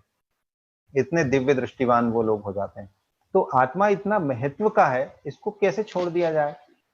जब तक आत्मा है तब तक ही हम उसकी चिकित्सा करते हैं, चिकित्सक पुरुष की। तो आत्मा के यहाँ पर उन्होंने लक्षण बताए हैं। ये सुश्रुत शारीर स्थान अध्याय 1 का 18वां सूत्र है, बड़ा महत्व का। तस्य सुख दुखे इच्छा द्वेषो प्रयत्न प्राणापाना उन्मेष निमेशो बुद्धिर्मन संकल्पो विचारणा स्मृतिर्विज्ञान मध्यवसायो विषयोपलब्धिश्च गुणा। ये गुण है आत्मा के। सुख दुख, अगर चेतन तत्व है तो व्यक्ति को सुख दुख की अनुभूति होगी, सुख दुख की अनुभूति होगी, और साथ में इच्छा होगी। जैसे हमारी इच्छा होती है आज तो आइसक्रीम खाई जाए, बड़ी गर्मी है, या आज तो पानी पूरी खाई जाए। चेतन तत्व है तो इच्छा हो रही है, चेतन तत्व नहीं होता तो इच्छा नहीं होती। द्वेष, कोई अच्छा कर रहा है तो हमको कई बार तो बड़ी प्रसन्नता होती है, लेकिन कभी कभी द्वेष भी होता है, अरे मुझसे आगे कैसे निकल गया। प्रयत्न, हम कुछ नया नया करने का प्रयत्न करते हैं। प्राण है ना, जो प्राण वायु चल रही है, जो श्वास की क्रिया चल रही है, ये चेतन तत्व जब तक शरीर में है तब तक श्वसन क्रिया चल रही है, प्राणापान।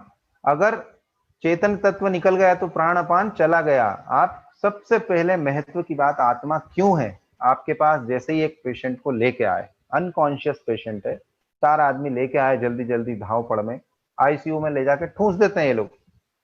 लेकिन जैसे ही लेके आते हैं तो क्या देखते हैं हम उसके वाइटल्स चेक करते हैं ना, स्टेथोस्कोप लगाते हैं, ईसीजी करते हैं, पल्स देखते हैं, या नाक के ऊपर देखते हैं हवा आ रही है कि नहीं आ रही है, इधर दबा के देखते हैं कोई सेंसेशन मिल रहा है कि नहीं, कोई रिफ्लेक्स दे रहा है कि नहीं पेशेंट। जमाने भर के हम प्रयोग करके देखते हैं, कोई सुई चुभाता है, कोई कुछ करता है, ठीक है, ये एग्जामिनेशन करने की पद्धतियां। लेकिन वास्तव में हम देखते क्या है, वास्तव में हम देखते हैं कि उसमें सुख दुख की कोई प्रेरणा हो रही है क्या, कोई अनुभूति हो रही है क्या, उसमें कोई इच्छा हो रही है क्या, उसमें कोई द्वेष हो रहा है कि नहीं, उसमें कोई प्रयत्न है कि नहीं। आपने रिफ्लेक्स जानने की कोशिश की, एक चिमटी खोड़ी है उसको या एक सुई चुभाई, तो उसने अपने शरीर को वहां से विलग करने के लिए कोई प्रयत्न किया कि नहीं किया।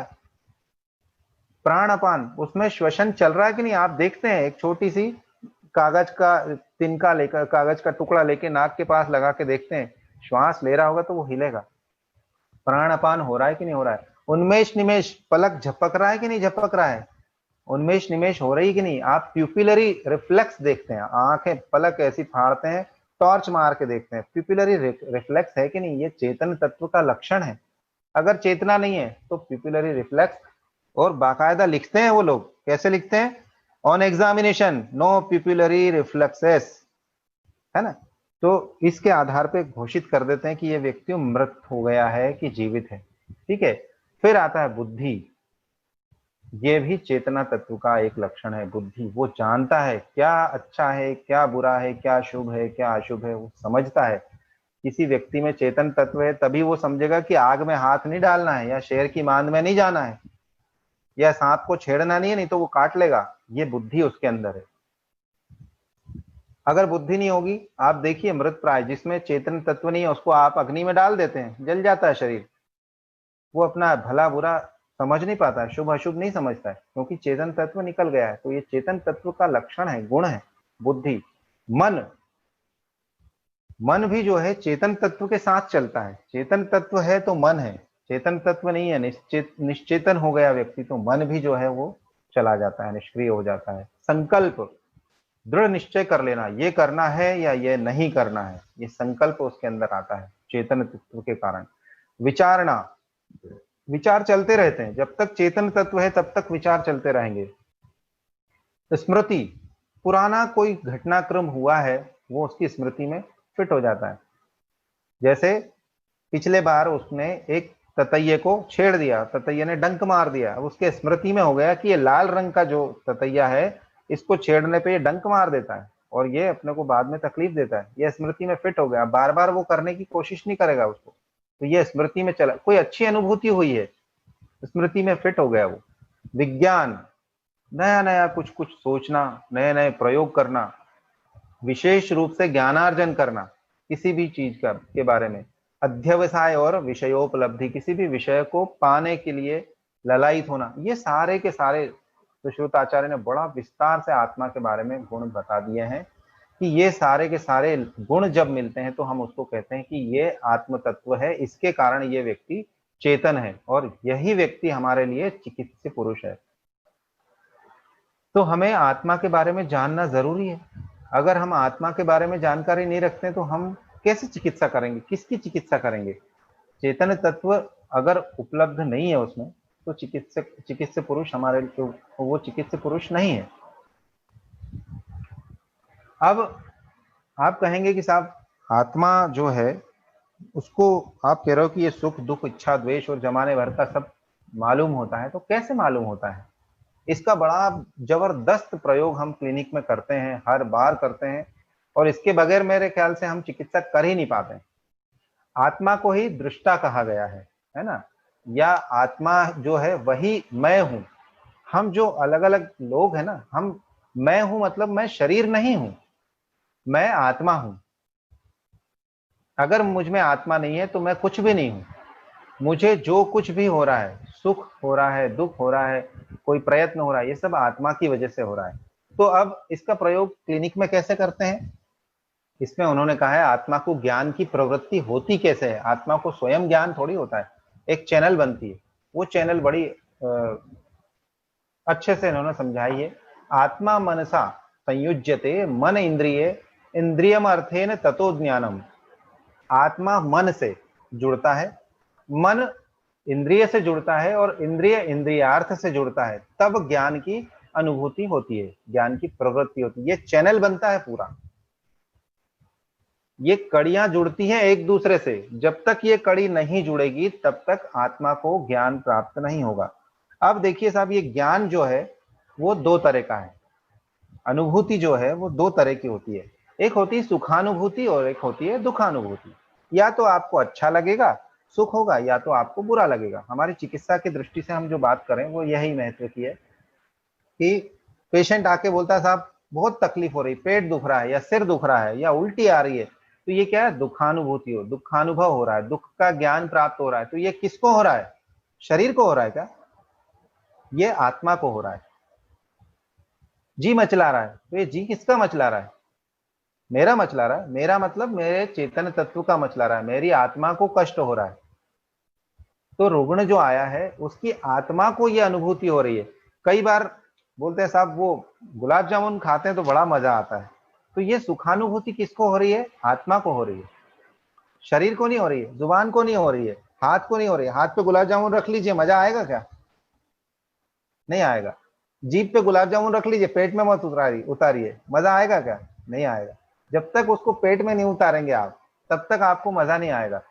तो ये जो ज्ञान की प्राप्ति है आयुर्वेद का, अब यहाँ क्लिनिकल दृष्टि से अगर देखें हम, तो जो ज्ञान प्राप्त हो रहा है वो या तो सुखानुभूति हो रही है या दुखानुभूति हो रही है। तो हम इसका प्रयोग कैसे करते हैं? देखिए, इंद्रियार्थ, इंद्रिय का जो विषय है वो इंद्रियार्थ है ना? तो आत्मा मन से, मन इंद्रिय से, और इंद्रिय इंद्रियार्थ से सब जब जुड़ती है तब हमें अनुभूति होती है। अब मान लीजिए आपके शरीर पे कोई गर्म चीज चिपक गई, मान लीजिए, तो विषय जो है उष्ण वस्तु वो चिपकी है स्पर्शनेन्द्रिय से, है ना? और अब इंद्रिय उससे मन से जुड़ गया, और मन जो है आत्मा से जुड़ा। ये जब चैनल पूरा बना तब आपको तकलीफ हुई कि यार चटका लग रहा है, और आप तुरंत वहां से अपना हाथ दूर कर लेते हैं। परंतु अगर ये चैनल नहीं बना तो क्या होगा? आप देखिए, कई बार ये होता है, जैसे हम पढ़ रहे हैं, है ना, बड़ा ध्यान मग्न होकर पढ़ रहे हैं, और पीछे से पिताजी ने आवाज लगाई तो हमको सुनाई नहीं दिया।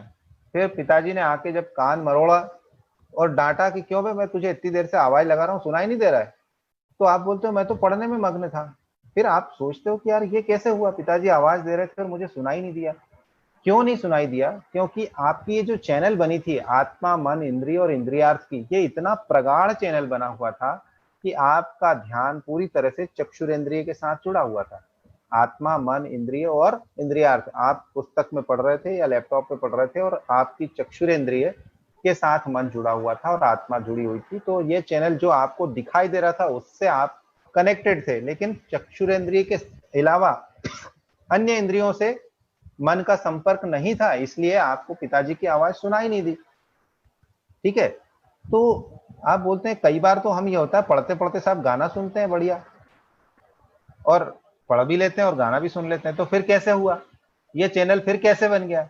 तो मन जो है वो अत्यंत चंचल है। अणुत्वमथ च एकत्वम द्वौ गुणौ मनसः स्मृतः, ऐसा सूत्र है। अणु है ये और एक है, मन तो एक ही है, लेकिन ये अणु है, बहुत छोटा है, इतना चंचल है कि ये एक क्षण में बार बार अन्य इंद्रियों से संपर्क स्थापित कर सकता है। तो एक बार चक्षुरेंद्रिय से स्थापित किया, एक बार श्रवणेन्द्रिय से स्थापित किया, एक बार रसनेन्द्रिय से स्थापित किया, फिर एक बार चक्षुरेंद्रिय से स्थापित कर लिया। हमको पता ही नहीं चलता कि कितनी जल्दी जल्दी ये सारा क्रम चल रहा है, और हमको साइमल्टेनियसली ऐसा लगता है कि एक साथ ही हमको सारा ज्ञान प्राप्त हो रहा है, कि हम पढ़ भी रहे हैं, गाना भी सुन रहे हैं और नाश्ता भी कर रहे हैं, और हमको उसका स्वाद भी आ रहा है। तो हमको ऐसा लगता है कि हम ये सारे के सारा ज्ञान, जो आत्मा को जो सुखानुभूति हो रही है या जो दुखानुभूति हो रही है, वो सारी की सारी एक साथ हो रही है। वास्तव में ये क्रमानुसार होती है। अब इसका प्रयोग क्या है क्लिनिक में? इसका प्रयोग ये है कि जो दुखानुभूति हो रही है वो इस चैनल के बनने से हो रही है। अगर इस चैनल को कहीं से ब्रेक कर दिया जाए तो वो दुखानुभूति बंद हो जाएगी।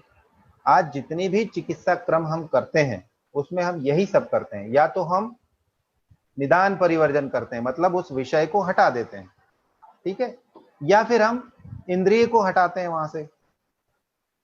इंद्रिय को हटाते हैं, जैसे आंखों में जलन हो रही है तो हम बोलते हैं भाई आप ज्यादा देर तक लैपटॉप मोबाइल इन सब का प्रयोग मत करो, और बराबर आंखें बंद करके बीच बीच में विश्राम करो, आंखों को आराम दो, और बराबर 7 से 8 घंटे आप सोइए। तो चक्षुरेंद्रिय को आराम दे दिया आपने, और आत्मा को जो कष्ट हो रहा था, जो आंखों में जलन महसूस हो रही थी, वो आंख को नहीं हो रही थी जलन, वो आत्मा को हो रही थी। तो वो जो जलन हो रही थी, जो तीक्ष्णत्व, जो वायु बढ़ गया था या पित्त बढ़ गया था, वो कम हो जाएगा, और आत्मा को जो तकलीफ हो रही थी वो कम हो जाएगी। तो आपने यहाँ पर इंद्रिय को इंद्रियार्थ से विलग कर लिया। अब तीसरी स्टेज होती है मन की। अगर मन को इंद्रिय से विलग कर लेते हैं आप, तब भी आपको इंद्रियार्थ का अनुभव या जो संवेदना है वो नहीं जाती है आत्मा तक।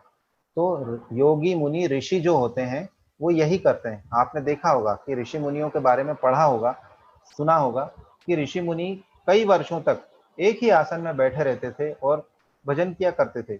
उनको ना तो भूख लगती थी, ना प्यास लगती थी, ना उनके पास कोई शेर आ जाए तो डर जाते थे, ना कोई आगे नृत्यांगना आके डांस कर जाए तो भी वो विचलित नहीं होते थे। क्यों? क्योंकि उन्होंने अपनी इंद्रियों से मन को विलग कर लिया था। मन को इंद्रियों से अलग कर लिया तो इंद्रियां जो संवेदनाएं आत्मा तक पहुंचाने वाली थी वो बंद हो गई, तो आत्मा को उस सुख का या उस दुख का अनुभव होना बंद हो गया, और वो आत्मा जो है वो परमात्मा तत्व में लीन हो गई है या भजन करने में लगी है। तो हम यहाँ पर भी क्लिनिक के अंदर ये काम भी करते हैं। आप देखिए जितने भी सेडेटिव्स हैं या जितने भी एनेस्थेशिया के लिए मेडिसिन प्रयोग की जाती हैं, उनमें से बहुत सारी मेडिसिन मन पर भी कार्य करती हैं कि मन जो है वो निश्चेत अवस्था में चला जाता है, और आत्मा को जब ऑपरेशन किया, इतना बड़ा ओपन हार्ट सर्जरी करने के लिए इतना पूरी छाती खोल दी, पता ही नहीं चला आत्मा को। और नहीं तो जरा सी सुई चुभ जाती है या जरा सा सब्जी काटने में चाकू लग जाता है तो बिलबिला जाते हैं हम, लेकिन इतना सारा पेट काट दिया, पता ही नहीं चला आत्मा को। क्यों नहीं चला? क्योंकि ये जो चैनल बन रही थी, इस चैनल को बीच में से ब्रेक कर दिया है। तो हम क्लिनिक में यही करते हैं कि इस चैनल को ब्रेक करते हैं, और इस चैनल को ब्रेक करने के साथ साथ कई बार हम इस चैनल को बदलते हैं। जैसे एक इंद्रिय से या एक इंद्रियार्थ की वजह से आत्मा को ज्यादा दुखानुभूति हो रही है, तो हम मन को दूसरी इंद्रिय में लगा करके और चैनल को का डायरेक्शन चेंज कर देते हैं। जैसे कोई व्यक्ति बहुत दुखी है, एक ही एक घर के अंदर एक ही एक बातें कर रहा है, एक ही तरह की परिवेश में रहता है और वो बड़ा दुखी हो रहा है, तो हम बोलते हैं यार थोड़ा सा आप ऐसा करो, हिल स्टेशन चले जाओ, घूमाओ। तो वहां क्या होगा, आबो हवा बदल जाएगी, चक्षुरेंद्रिय को, स्पर्शनेंद्रिय को अच्छा अच्छा अनुभव होने लगेगा। या बोलते हैं जाओ यार मूवी देखाओ या मॉल घुमाओ। तो ये हमने क्या किया, मन को अन्य इंद्रिय के साथ जोड़ करके आह्लादन पैदा किया और आत्मा को जो दुखानुभूति हो रही है उसको कम कर दिया। तो ये हम क्लिनिक में कई तरह से युक्ति के साथ में इसका प्रयोग करते हैं। मुझे लगता है यहां तक आपको क्लियर हुआ होगा। आगे बढ़ते हैं। मन, ये कारण द्रव्यों का एक और बड़ा महत्व का विषय है मन।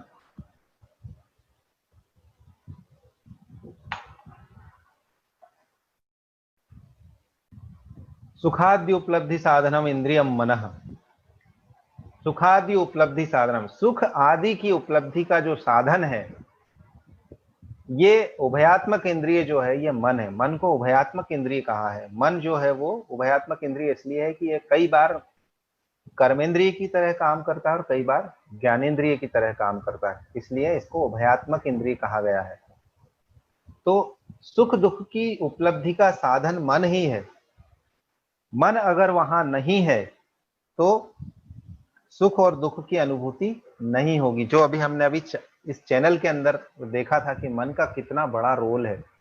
बोलते हैं ना कई बार कि आप बड़े दुखी हैं, मान लीजिए क्लेश हो रहा है और आपके सामने कोई अच्छी खुशबूदार वस्तु लाके रख दी जाए या बड़ी स्वादिष्ट कोई व्यंजन लाके रख दिया जाए, तो व्यक्ति यार मेरा मन नहीं हो रहा अभी खाने का, यार तू हटा यार इसको, मेरी इच्छा नहीं है बिल्कुल।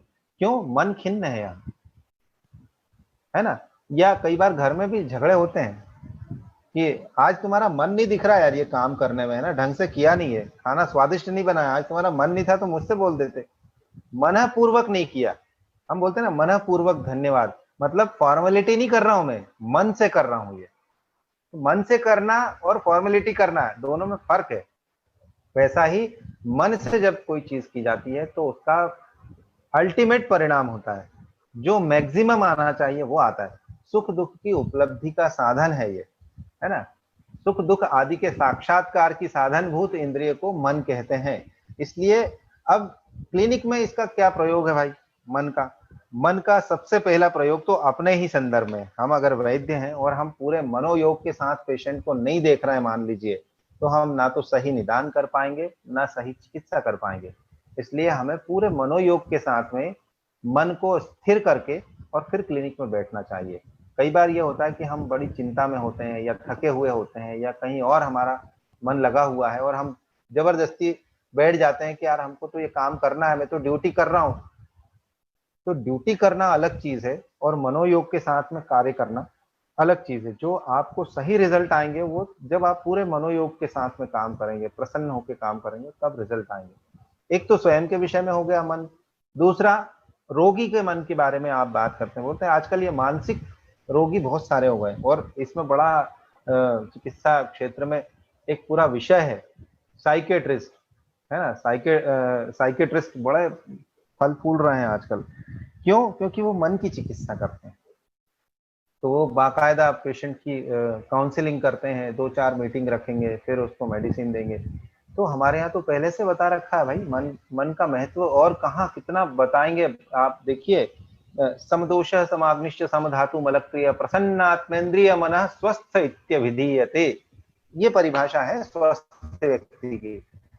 तो उन्होंने क्या कहा है कि समदोष समाग्निश्च, दोष सम प्रमाण में होना चाहिए, अग्निया सम प्रमाण में होना चाहिए, धातुएं सम प्रमाण में होना चाहिए, मल सम प्रमाण में होना चाहिए। इतना सब होने के बाद में भी आत्मा, इंद्रिय और मन ये प्रसन्न होना चाहिए।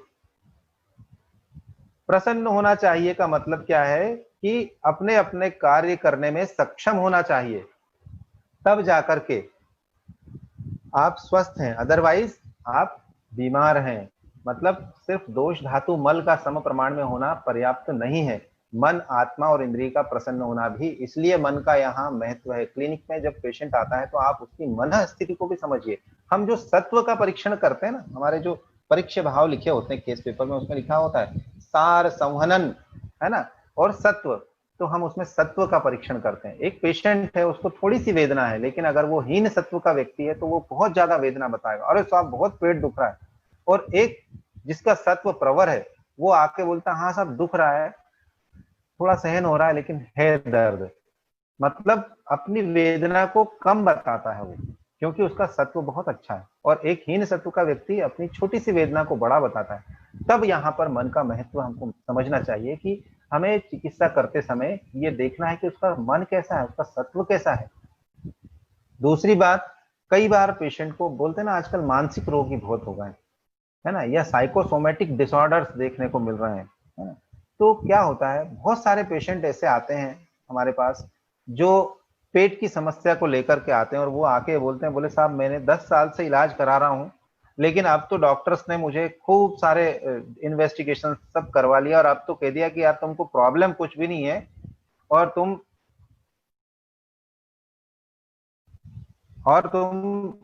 किसी साइकेट्रिस्ट को दिखा दो जाके। मतलब अब उनको ये लगता है, हेलो हेलो हेलो हेलो,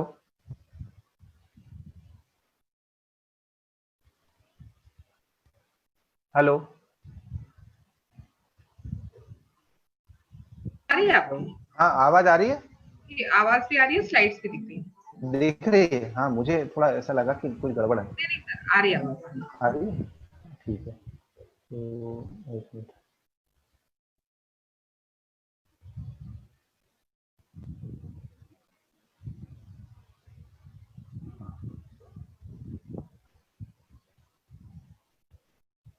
दिख रही है slide? Hello hello, ma'am slide दिख रही है? हाँ दिख रही है नीरज जी, जी क्लियर। जी जी। त्रिदोषों का 5 हाँ हाँ, तो मन जो है उसको देखना बहुत जरूरी है। अब हम यहाँ पर मन की भी चिकित्सा कर सकते हैं। हमारे यहाँ पर ऐसा नहीं है कि सिर्फ शरीर की चिकित्सा करने को बोला हुआ है, मन की चिकित्सा भी करने के लिए बोला है। उसके लिए हमारे यहाँ एक स्पेशल वर्ड दिया है, सत्वावजय चिकित्सा। जो हम चिकित्सा के 3 विभाग पढ़ते हैं, देव व्यापाश्रय चिकित्सा, युक्ति व्यापाश्रय चिकित्सा और सत्वावजय चिकित्सा। इसलिए हमको युक्ति व्यापाश्रय चिकित्सा भर करने से काम नहीं चलेगा। हमको युक्ति व्यापाश्रय चिकित्सा के साथ साथ जो जीर्ण रोगी होते हैं या कई बार मनोरोगी होते हैं, उनके लिए हमें सत्वावजय चिकित्सा करने की भी आवश्यकता होती है। ऐसे पेशेंट के लिए हमको बार बार काउंसलिंग करना चाहिए और मन को आह्लादन करने के लिए जो उपाय हो सके, जो युक्तियां हो सकती हैं, उनका प्रयोग करना चाहिए। औषधि से भी चिकित्सा हो सकती है और अद्रव्यभूत चिकित्सा भी की जा सकती है। अब आता है त्रिदोषों का पांच भौतिकत्व। अब भाई हम कहते हैं कि हमारा शरीर जो है वो त्रिदोष से बना हुआ है, तीनों दोषों के सम प्रमाण में होने से हमारा शरीर स्वस्थ रहता है ना। तो वात पित्त कफ को हम मूल मानते हैं, है ना।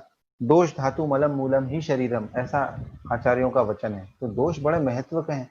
अब शरीर में पंच महाभूतों का प्रतिनिधित्व जो है वो ये वात पित्त कफ 3 दोष करते हैं। तो इन पांच महाभूतों का जो 9 कारण द्रव्य हमने देखे थे, उन 5 महाभूतों का यहाँ 3 दोषों के द्वारा प्रतिनिधित्व कैसे होता है।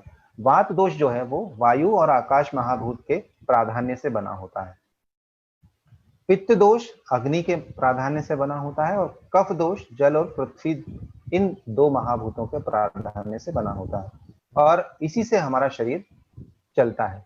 अब इनमें जरा भी विकृति अगर होगी तो हम रोगाक्रांत होंगे। रोगस्तु दोष वैषम्यम, दोष साम्य अरोगता, ऐसा सूत्र आता है। जब दोषों में विषमता आती है तब रोगाक्रांत होते हैं, और जब समावस्था आती है तो हम रोगों से मुक्त हो जाते हैं। तो वात पित्त कफ जो है, इनमें भी पंच महाभूतों का ही कारण है, और कार्य कारण भाव जो है वो यहाँ पर लगता है। अब चिकित्सा करते समय या क्लिनिक में हम इन पंच महाभूतों का कैसे प्रयोग करते हैं वो देख लेते हैं। पेशेंट आया, आपने उसकी हिस्ट्री ली, हिस्ट्री लेकर के आपने एग्जामिन किया, आपको पता चला इसमें वात आदि के लक्षण दिख रहे हैं या वात पित्त के लक्षण दिख रहे हैं, तो दोष वात पित्त बढ़े हुए हैं। लेकिन अगर महाभूतों के बारे में आजकल पांच भौतिक चिकित्सा बड़ी प्रचलन में आ गई, बहुत सारे वेबिनार हुए हैं अभी पांच भौतिक चिकित्सा के ऊपर। महाराष्ट्र में आदरणीय वैद्य दातार शास्त्री जी इसके प्रणेता रहे हैं मुख्य रूप से, और उनके बहुत सारे शिष्य मंडली इस पे सफल चिकित्सा कर रही है। तो पंच महाभूतों का विचार करते हैं वो, कि शरीर में वात पित्त बढ़ गया है या कफ बढ़ गया है, तो अल्टीमेटली कौन से महाभूत बढ़ गए हैं या कौन से महाभूत का की कमी हो गई है, उनके अनुसार चिकित्सा करते हैं। अब वो चिकित्सा द्रव्यभूत भी हो सकती है, अद्रव्यभूत भी हो सकती है, औषधियों से भी चिकित्सा हो सकती है, और आहार विहार से भी चिकित्सा हो सकती है। तो ये उसका मूल तत्व है वास्तव में। रसों का पांचभौतिकत्व, जब चिकित्सा करते हैं तब भी, और आहार द्रव्य देते हैं जब हम उसको पथ्य अपथ्य बताते हैं, तब भी इन बातों का ध्यान रखना चाहिए। तो पंच महाभूतों के प्राधान्य, किन किन महाभूतों के प्राधान्य से कौन से रस बनते हैं वो जरा देख लेते हैं। मधुर रस जो है वो जल और पृथ्वी महाभूत के प्राधान्य से बनता है। अम्ल रस पृथ्वी और अग्नि महाभूत के प्राधान्य से बनता है। लवण रस जल और अग्नि के प्राधान्य से। वहीं कटु रस वायु और अग्नि के प्राधान्य से। तिक्त रस वायु और आकाश के प्राधान्य से। और कषाय रस वायु और पृथ्वी के प्राधान्यत्व से बनता है।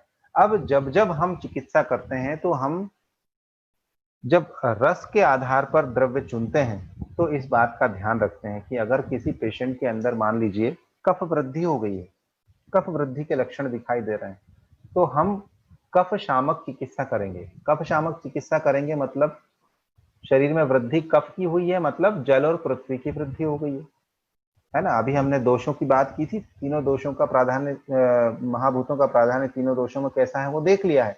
तो जल और पृथ्वी अगर बढ़ गया है, यानी कफ बढ़ गया है, क्लेद बढ़ गया है, तो हमें उसके विपरीत महाभूतों की वहां पर आवश्यकता होगी। तो किन की आवश्यकता होगी? या तो वायु अग्नि की आवश्यकता होगी, तो जल पृथ्वी कम हो जाएगा, या वायु आकाश की आवश्यकता होगी, है ना, या वायु पृथ्वी की आवश्यकता होगी। ये तरतम भाव देख करके हमको निर्णय करना होता है ना। तो जैसे हम बोलते हैं कि वात पित्त कफ जो तीन दोष हैं उनको शमन करने वाले रसों का क्रम भी हम देख लेते हैं। वात का शमन करने वाले होते हैं मधुर अम्ल लवण, है ना, और कफ का शमन करने वाले होते हैं कटु तिक्त कषाय, है ना। तो इस तरह से तीनों दोषों के जो क्रम हमने निर्धारित किए हुए हैं उनका हमें प्रयोग करना होता है। तब भी हम द्रव्यों का चुनाव पांच भौतिकत्व के आधार पर करते हैं। इसी के साथ साथ पथ्य अपथ्य भी हम इसी को ध्यान में रख के कराते हैं। पेशेंट को अगर कफज व्याधि है, मान लीजिए डायबिटिक पेशेंट है, या मेदोरोगी पेशेंट है, या कफज कास का पेशेंट है, या कफज ज्वर का पेशेंट है, तो हम उसको बोलते हैं कि भाई देखिए मीठा खाना बंद कर दीजिए, है ना, या लवण खाना बंद कर दीजिए, क्योंकि इनमें देखिए आप जल का प्रमाण ज्यादा है, कफ की वृद्धि होगी। वैसा ही अगर मधुर रस लेगा तो पृथ्वी जल इनका प्रमाण ज्यादा है, तो कफ की वृद्धि होगी। तो निदान परिवर्जन के साथ साथ उन दोषों को पोषण करने वाले जो महाभूत हैं उनको भी हमें रोकना पड़ेगा, उन्हें भी कम कराना पड़ेगा, सेवन कम हो। वैसा ही पथ्य सेवन में हम विहार की भी बात करते हैं कि अगर कफ वृद्धि के लक्षण दिखाई दे रहे हैं तो हम उसको बोलते हैं कि दिन में सोना बंद कर दीजिए आप, रात में भी 7 से 8 घंटे ही नींद लेना है। बहुत ज्यादा, कई लोगों की आदत है कि 8 बजे ही सो जाते हैं और सुबह 8 बजे तक सोते रहते हैं, 12 घंटे की नींद निकालते हैं। तो ये बंद कर दें। उनको जागरण करने के लिए थोड़ा बोलना चाहिए, उन्हें चिंता करने के लिए बोलते हैं, ताकि कफ वृद्धि के लक्षण कम हो जाएं। वैसा ही अन्य दोषों के बारे में भी हम विचार करके पथ्य अपथ्य और औषध व्यवस्था की बात करते हैं। अब आता है गुण। ये बड़ा एक महत्व का है। जो हमने द्रव्यों की बात कही थी, द्रव्य में क्या क्या देखे थे, पदार्थ में, षट पदार्थ में हमने जो देखे थे, उसके अंदर आता है गुण। गुण्यते आमंत्र्यते लोक अनेन इति गुणः गुणाः। गुण्यते आमंत्र्यते लोक अनेन इति गुणः। लोगों को आमंत्रण देने के लिए जो कुछ भी कारणीभूत है, हम जिसकी वजह से किसी की ओर आकर्षित होते हैं, वो गुण कहलाते हैं। हमने किसी को देखा, हम आकर्षित हो गए, तो वो क्यों हुए? उसमें कोई गुण है, इसकी वजह से हम उसकी तरफ आकर्षित हुए हैं। वैसा ही हम चिकित्सा में भी उसका प्रयोग करते हैं। किसी भी द्रव्य को हम चुनाव करते समय उसके गुणों को ध्यान में रखते हैं। मान लीजिए कोई पेशेंट आया, उसने कहा साहब मुझे पेट में जलन हो रही है, एसिडिटी हो रही है, पेट में जलन हो रही है, तो तीक्ष्ण गुण बढ़ गया है। अब हमें क्या करना है? उसका शमन करना है। तो उसके विपरीत गुण वाला द्रव्य देना है, मंद गुण वाला द्रव्य देना है। तो मंद गुण वाला द्रव्य हम अपने क्लिनिक में ढूंढते हैं और वो उसका सेवन करा देते हैं पेशेंट, उसको आराम आ जाता है। सामान्य विशेष का ही सिद्धांत हमने लगाया, लेकिन प्रयोग किसका किया? गुण का प्रयोग किया। इसलिए गुणों का बहुत अच्छे से, बहुत सीरियसली हमें ध्यान रखना चाहिए। ये अंशांश कल्पना की जब हम विचार करते हैं, वो चाहे दोषों के संदर्भ में हो या व्यक्ति के संदर्भ में हो, हम अंशांश कल्पना पे जब विचार करते हैं तो गुणों की ही बात करते हैं। एक एक गुण को बड़े ध्यान से देखते हैं कि कौन से गुण विकृत हुए हैं और कौन से गुण क्षय हुए हैं या कौन से गुण बढ़ गए हैं। उनके अनुसार सामान्य विशेष का सिद्धांत लगाते हुए हम चिकित्सा करते हैं। अब गुणों की संख्या टोटल 41 गुण बताए हुए हैं। वैसे इसमें कई तरह के मतांतर हैं, लेकिन आयुर्वेद में जो सर्वाधिक ग्राह्य मत है वो है 41 गुण। उसमें सार्थ गुण या इंद्रिय गम्य गुण, जिन्हें हम पंच ज्ञानेंद्रियों से पहचान लेते हैं, ऐसे 5 गुण हैं। वो हैं शब्द, स्पर्श, रूप, रस और गंध। फिर गुरुवादी 20 गुण होते हैं। इसके अंदर वही सारे आते हैं, गुरु, लघु, उष्ण, तीक्ष्ण, है ना, और उष्ण, शीत, इस तरह से ये 20 गुण है। ये तो आप पुस्तक में पढ़ लेंगे। इनका क्लिनिक में क्या प्रयोग है वो अपन अभी चर्चा कर रहे हैं, इसलिए उसके ज्यादा गुणों की संख्या में मैं ज्यादा जाना नहीं चाहता हूँ। आध्यात्म या आत्मगुण, अब ये तीसरे नंबर में आता है। बुद्धि, सुख, दुख, इच्छा, द्वेष और प्रयत्न, ये आध्यात्मिक गुण है या आत्मगुण है, जो आत्मा के गुण कहे गए हैं। हमने अभी जब आत्मा के गुण की बात की थी, आचार्य सुश्रुत ने उसमें बताया था, उसके आधार पर यहाँ उन्होंने बुद्धि, सुख, दुख, इच्छा, द्वेष और प्रयत्न, ये आत्मगुण बताए हैं। वैसा ही परादि गुण 10 बताए हुए हैं। ऐसे कुल मिलाकर ये 41 गुण जो हैं, इनका हम क्लिनिक में बहुत अच्छी तरीके से प्रयोग करते हैं। हर एक पेशेंट के साथ में चिकित्सा करते समय इन गुणों का ध्यान जरूर करना चाहिए। अब इनका एक एक छोटा छोटा सा एग्जाम्पल अपन लेकर के चलें तो थोड़ा अच्छे से ध्यान में आ जाएगा। मैडम टाइम क्या हो रहा है? थोड़ा सा ज्यादा लंबा तो नहीं हो रहा है? मुझे थोड़ा आप बता दीजिएगा टाइम। हाँ, सार्थ गुण या इंद्रिय गम्य गुण, कोई भी पेशेंट आता है तो हम उसका परीक्षण जो प्रत्यक्ष रूप से करते हैं वो शब्द, स्पर्श, रूप, रस, गंध के द्वारा करते हैं। 8:10, 8:10 हो गए हैं। अच्छा, 8:10 हो गया है, तो समय मेरे ख्याल से समाप्त होने वाला है। थोड़ा फास्ट ले लेता हूँ मैं, है ना?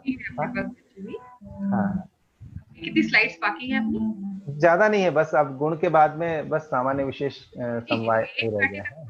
हाँ, कर्म, सामान्य विशेष समवाय रह गया। तो शब्द, स्पर्श, रूप, रस, गंध, इनका हम प्रत्यक्ष रूप से परीक्षण करते हैं। वैसे ही गुरुवादी गुणों का भी हम प्रयोग करते हैं और चिकित्सा करते समय भी। मान लीजिए शरीर में रुक्षता बढ़ गई है तो हम स्निग्ध गुण वाले द्रव्यों का प्रयोग करते हैं, और अगर रुक्षता गुरुता बढ़ गई है तो लघुत्व वाले द्रव्य जो शरीर में लघुता लाएं, ऐसे औषध द्रव्य, ऐसे उपक्रम, वो चाहे पंचकर्म हो, लंघन और ब्रंघन में से जो भी चुनाव करना है उसका हम चुनाव करते हैं। और इसी तरह से पथ्य अपथ्य बताते समय भी इन बातों का हम गुणों के आधार पर ध्यान रखते हैं। कर्म, अब कर्म जो है वो उसके बारे में बताया, संयोगे च विभागे च कारणम द्रव्यमाश्रितम कर्तव्यस्य क्रिया कर्म कर्म नान्यद अपेक्षते। कर्म किसी अन्य की अपेक्षा नहीं रखता है, वह संयोग और विभाग का कारण होता है और द्रव्य के आश्रित होता है। प्रत्येक द्रव्य में, हमने पहले देख चुके हैं द्रव्य की जब परिभाषा देखी, प्रत्येक द्रव्य में गुण और कर्म समवाय संबंध से होते हैं। हर द्रव्य कोई ना कोई कर्म करता है और वो कर्म उसमें समवाय संबंध से होता है, और यह कर्म किसी अन्य गुण की या कर्म की अपेक्षा नहीं रखता है, स्वतंत्र है ये स्वयं। और ये संयोग विभाग का कारण है। आप या तो किसी में किसी का संयोग करते हैं या फिर उसको विभाजित करते हैं। तो कर्म उत्क्षेपण, अवक्षेपण, आकुंचन, प्रसरण, है ना, इस तरह से ये कर्म होते हैं। आप या तो ऊपर उठाते हैं या नीचे की तरफ धकेलते हैं, या संकुचित करते हैं या फैलाते हैं। जो अपन अभ्यंग करते हैं मान लीजिए, या वमन कराते हैं या विरेचन कराते हैं, ये सारे के सारे कर्म जो है ये औषधियों के द्वारा घटित होते हैं, या कई बार हम फिजिकली भी करते हैं ये काम। तो ये सारे के सारे कर्म जो हैं वो द्रव्याश्रित होते हैं, बिना द्रव्य के ये कर्म नहीं किए जा सकते। अब ये कर्म भी दो हिस्से में बांट दिए गए हैं, आध्यात्मिक कर्म और लौकिक कर्म। इनको ज्यादा विस्तार में जाने के बजाय आगे बढ़ते हैं, सामान्य की बात करते हैं। अब चिकित्सा में सबसे ज्यादा जो सिद्धांत प्रयोग में लाए जाते हैं वो है सामान्य विशेष का सिद्धांत। इसलिए पदार्थ विज्ञान का महत्व बहुत ज्यादा आता है चिकित्सा में, और पदार्थ विज्ञान को अवॉइड इसीलिए नहीं करना चाहिए क्योंकि बेसिक प्रिंसिपल सारे के सारे चिकित्सा के वो पदार्थ विज्ञान में मिलते हैं। सामान्यम वृद्धि कारणम, सर्वदा सर्वभावानाम सामान्यम वृद्धि कारणम। सभी भावों का सर्वदा सामान्य से वृद्धि होती है, सामान्य से सामान्य में मिलाने से उसकी वृद्धि होती है। और अब ये तीन विभाग इसके कर दिए गए हैं चिकित्सा में सुगमता लाने के लिए। पहला है द्रव्य सामान्य, द्रव्यों की सामान्यता लानी चाहिए। फिर गुण सामान्य, मतलब गुणों को समान रूप से देख करके प्रयोग करना चाहिए। और कर्म सामान्य, कर्म के अनुसार समानता से वृद्धि कर सकते हैं। तो अब देखते हैं, जैसे गुण की बात हम कर लेते हैं यहाँ पर उदाहरण के तौर पे, कि शरीर में मान लीजिए उष्ण गुण बढ़ गया है या उष्ण गुण कम हो गया है, तो हमें उष्ण गुण बढ़ाना है तो सामान्य गुण वाला द्रव्य देना पड़ेगा, उष्णता जिससे बढ़ जाए। तो ऐसा द्रव्य कौन सा है जो उष्णता ले आए? जैसे शुंठी है, ये उष्णता लाने वाला है। मरीच उष्णता लाने वाला है। पिप्पली उष्णता लाने वाला है। जब जब शरीर में उष्णता बढ़ानी है तो सामान्य गुण वाले द्रव्य दे दीजिए, है ना। फिर कर्म की बात आई, मान लीजिए पेशेंट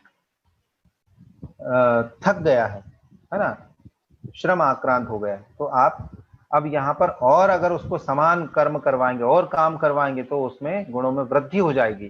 तो जब विपरीत कर्म करवाते हैं तब उसको आराम महसूस होता है। तो कर्म की बात यहाँ हो गई।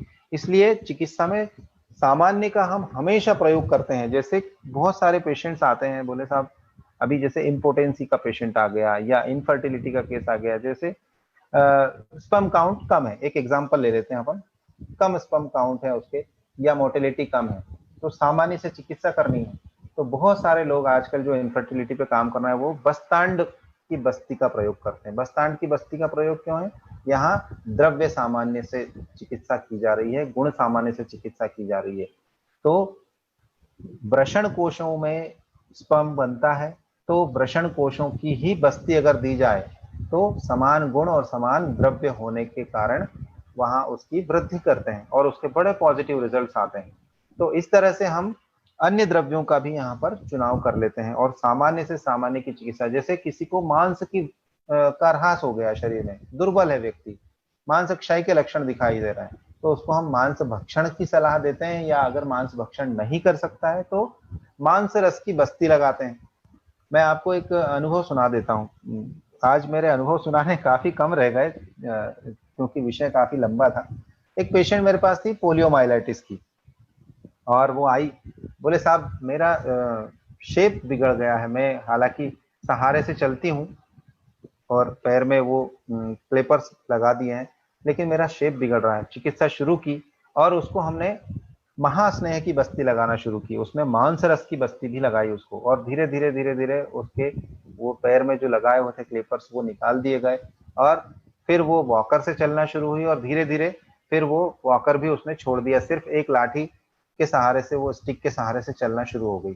तो वहां मांस क्षय हो गया था। जब देखा कि मांस शिथिल है, मांस क्षय हुआ है, उसके पैरों की जो मसल्स हैं वो बिल्कुल पतली पतली हो गई थी, सूख गई थी, तो हमने कहा कि यार इसको अभ्यंग कराना चाहिए। एक तो अभ्यंग कराया और साथ साथ मांस रस की बस्ती दी। धीरे धीरे पोषण होते होते उसमें इतना स्टेमिना आ गया कि पोलियोमाइलाइटिस की पेशेंट भी चलने लगी, जबकि उसके पहले 3 ऑपरेशन हो चुके थे। इसके बावजूद उसमें कोई खास इंप्रूवमेंट नहीं था। तो इस तरह के जो कृच्छ साध्य, या हमको लगता है कि इसमें क्या रिजल्ट आएंगे, पर उनमें भी रिजल्ट बहुत अच्छे आते हैं इन सिद्धांतों का, अगर हम सही ढंग से प्रयोग करें तो। आजकल महाराष्ट्र में और एक चल रहा है वजेड़ी की बस्ती, मतलब आंतड़ी की बस्ती लगाई जाती है वहां पर। जैसे बकरे की आंतड़ी जो होती है उसकी बस्ती तैयार की जाती है, उसका यूश बना करके, और उसकी बस्ती लगा, खास तौर से सीआरएफ के पेशेंट्स में, तो उसके रिजल्ट बहुत अच्छे आते हैं। तो ये भी सामान्य से सामान्य कर्म, सामान्य गुण और सामान्य द्रव्य के को ध्यान में रख करके चिकित्सा उपक्रम अपनाया जाता है। अब आता है विशेष, सामान्य के विरुद्ध आता है विशेष, है ना। ह्रास हेतु विशेषश्च, जहां जहां कमी लानी हो वहां विशेष का सिद्धांत हम लगाते हैं। विशेषस्तु पृथकत्व कृतम्, विशेषस्तु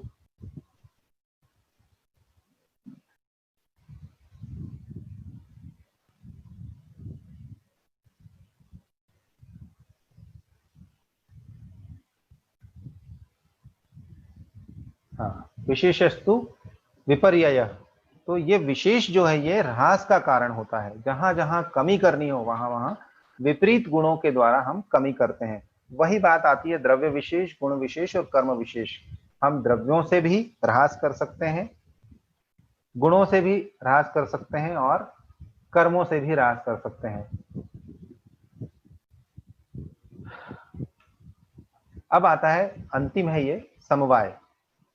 नित्य संबंध समवाय, किसी भी द्रव्य में जो गुण और कर्म है वो नित्य संबंध के साथ होते हैं, उसे हम समवाय संबंध कहते हैं। जो द्रव्य के और गुण के, जो उसके आश्रय से, उनके अस्तित्व से जुड़ा हुआ विषय है ये। यदि समवाय संबंध से द्रव्य और गुण है, उसमें से अगर उस गुण को पृथक करेंगे तो उस द्रव्य का अस्तित्व नष्ट हो जाएगा, या वो कर्म जो है वह भी नष्ट हो जाएगा, द्रव्य नष्ट हो जाएगा। इसलिए ये बात ध्यान में रखने की है कि जो समवाय संबंध है उसको हमें ध्यान रखना चाहिए। जैसे कोई भी द्रव्य है, मान लीजिए शुंठी है, हमें मालूम है कि उसमें समवाय संबंध से उष्ण गुण है, उसमें रसायन कर्म करने की क्षमता है। तो कर्म और गुण दोनों के बारे में हमें मालूम है कि ये समवाय संबंध से जुड़े हुए हैं उस द्रव्य में।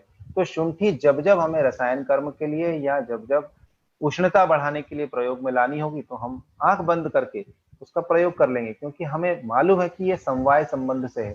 ये जब तक शुंठी है तब तक उसमें ये गुण रहेंगे। इन बातों को ध्यान में रख करके समवाय संबंध का भी हम प्रयोग करते हैं। वैसे ही व्याधियों के बारे में भी, जो व्याधियों का विनिश्चय कर लिया है आचार्यों ने, उनके लक्षण दे दिए हैं, रूप का वर्णन जहां किया गया है कि भाई कामला व्याधि में पित्त की विकृति होती है, शरीर में पीलापन आता है, ये लक्षण बता दिए हैं, तो उसमें समवाय संबंध जुड़ा हुआ है उसका। इस बात को भी ध्यान में रख करके हम निदान करते हैं। तो आज मेरे ख्याल से काफी लंबा हो रहा है, पूरा पदार्थ विज्ञान एक लेक्चर में समेटना बड़ा कठिन है, इसलिए आज मैं अपना जो व्याख्यान है उसको यहीं विराम देता हूं। उम्मीद है आप लोगों को समझ में आया होगा और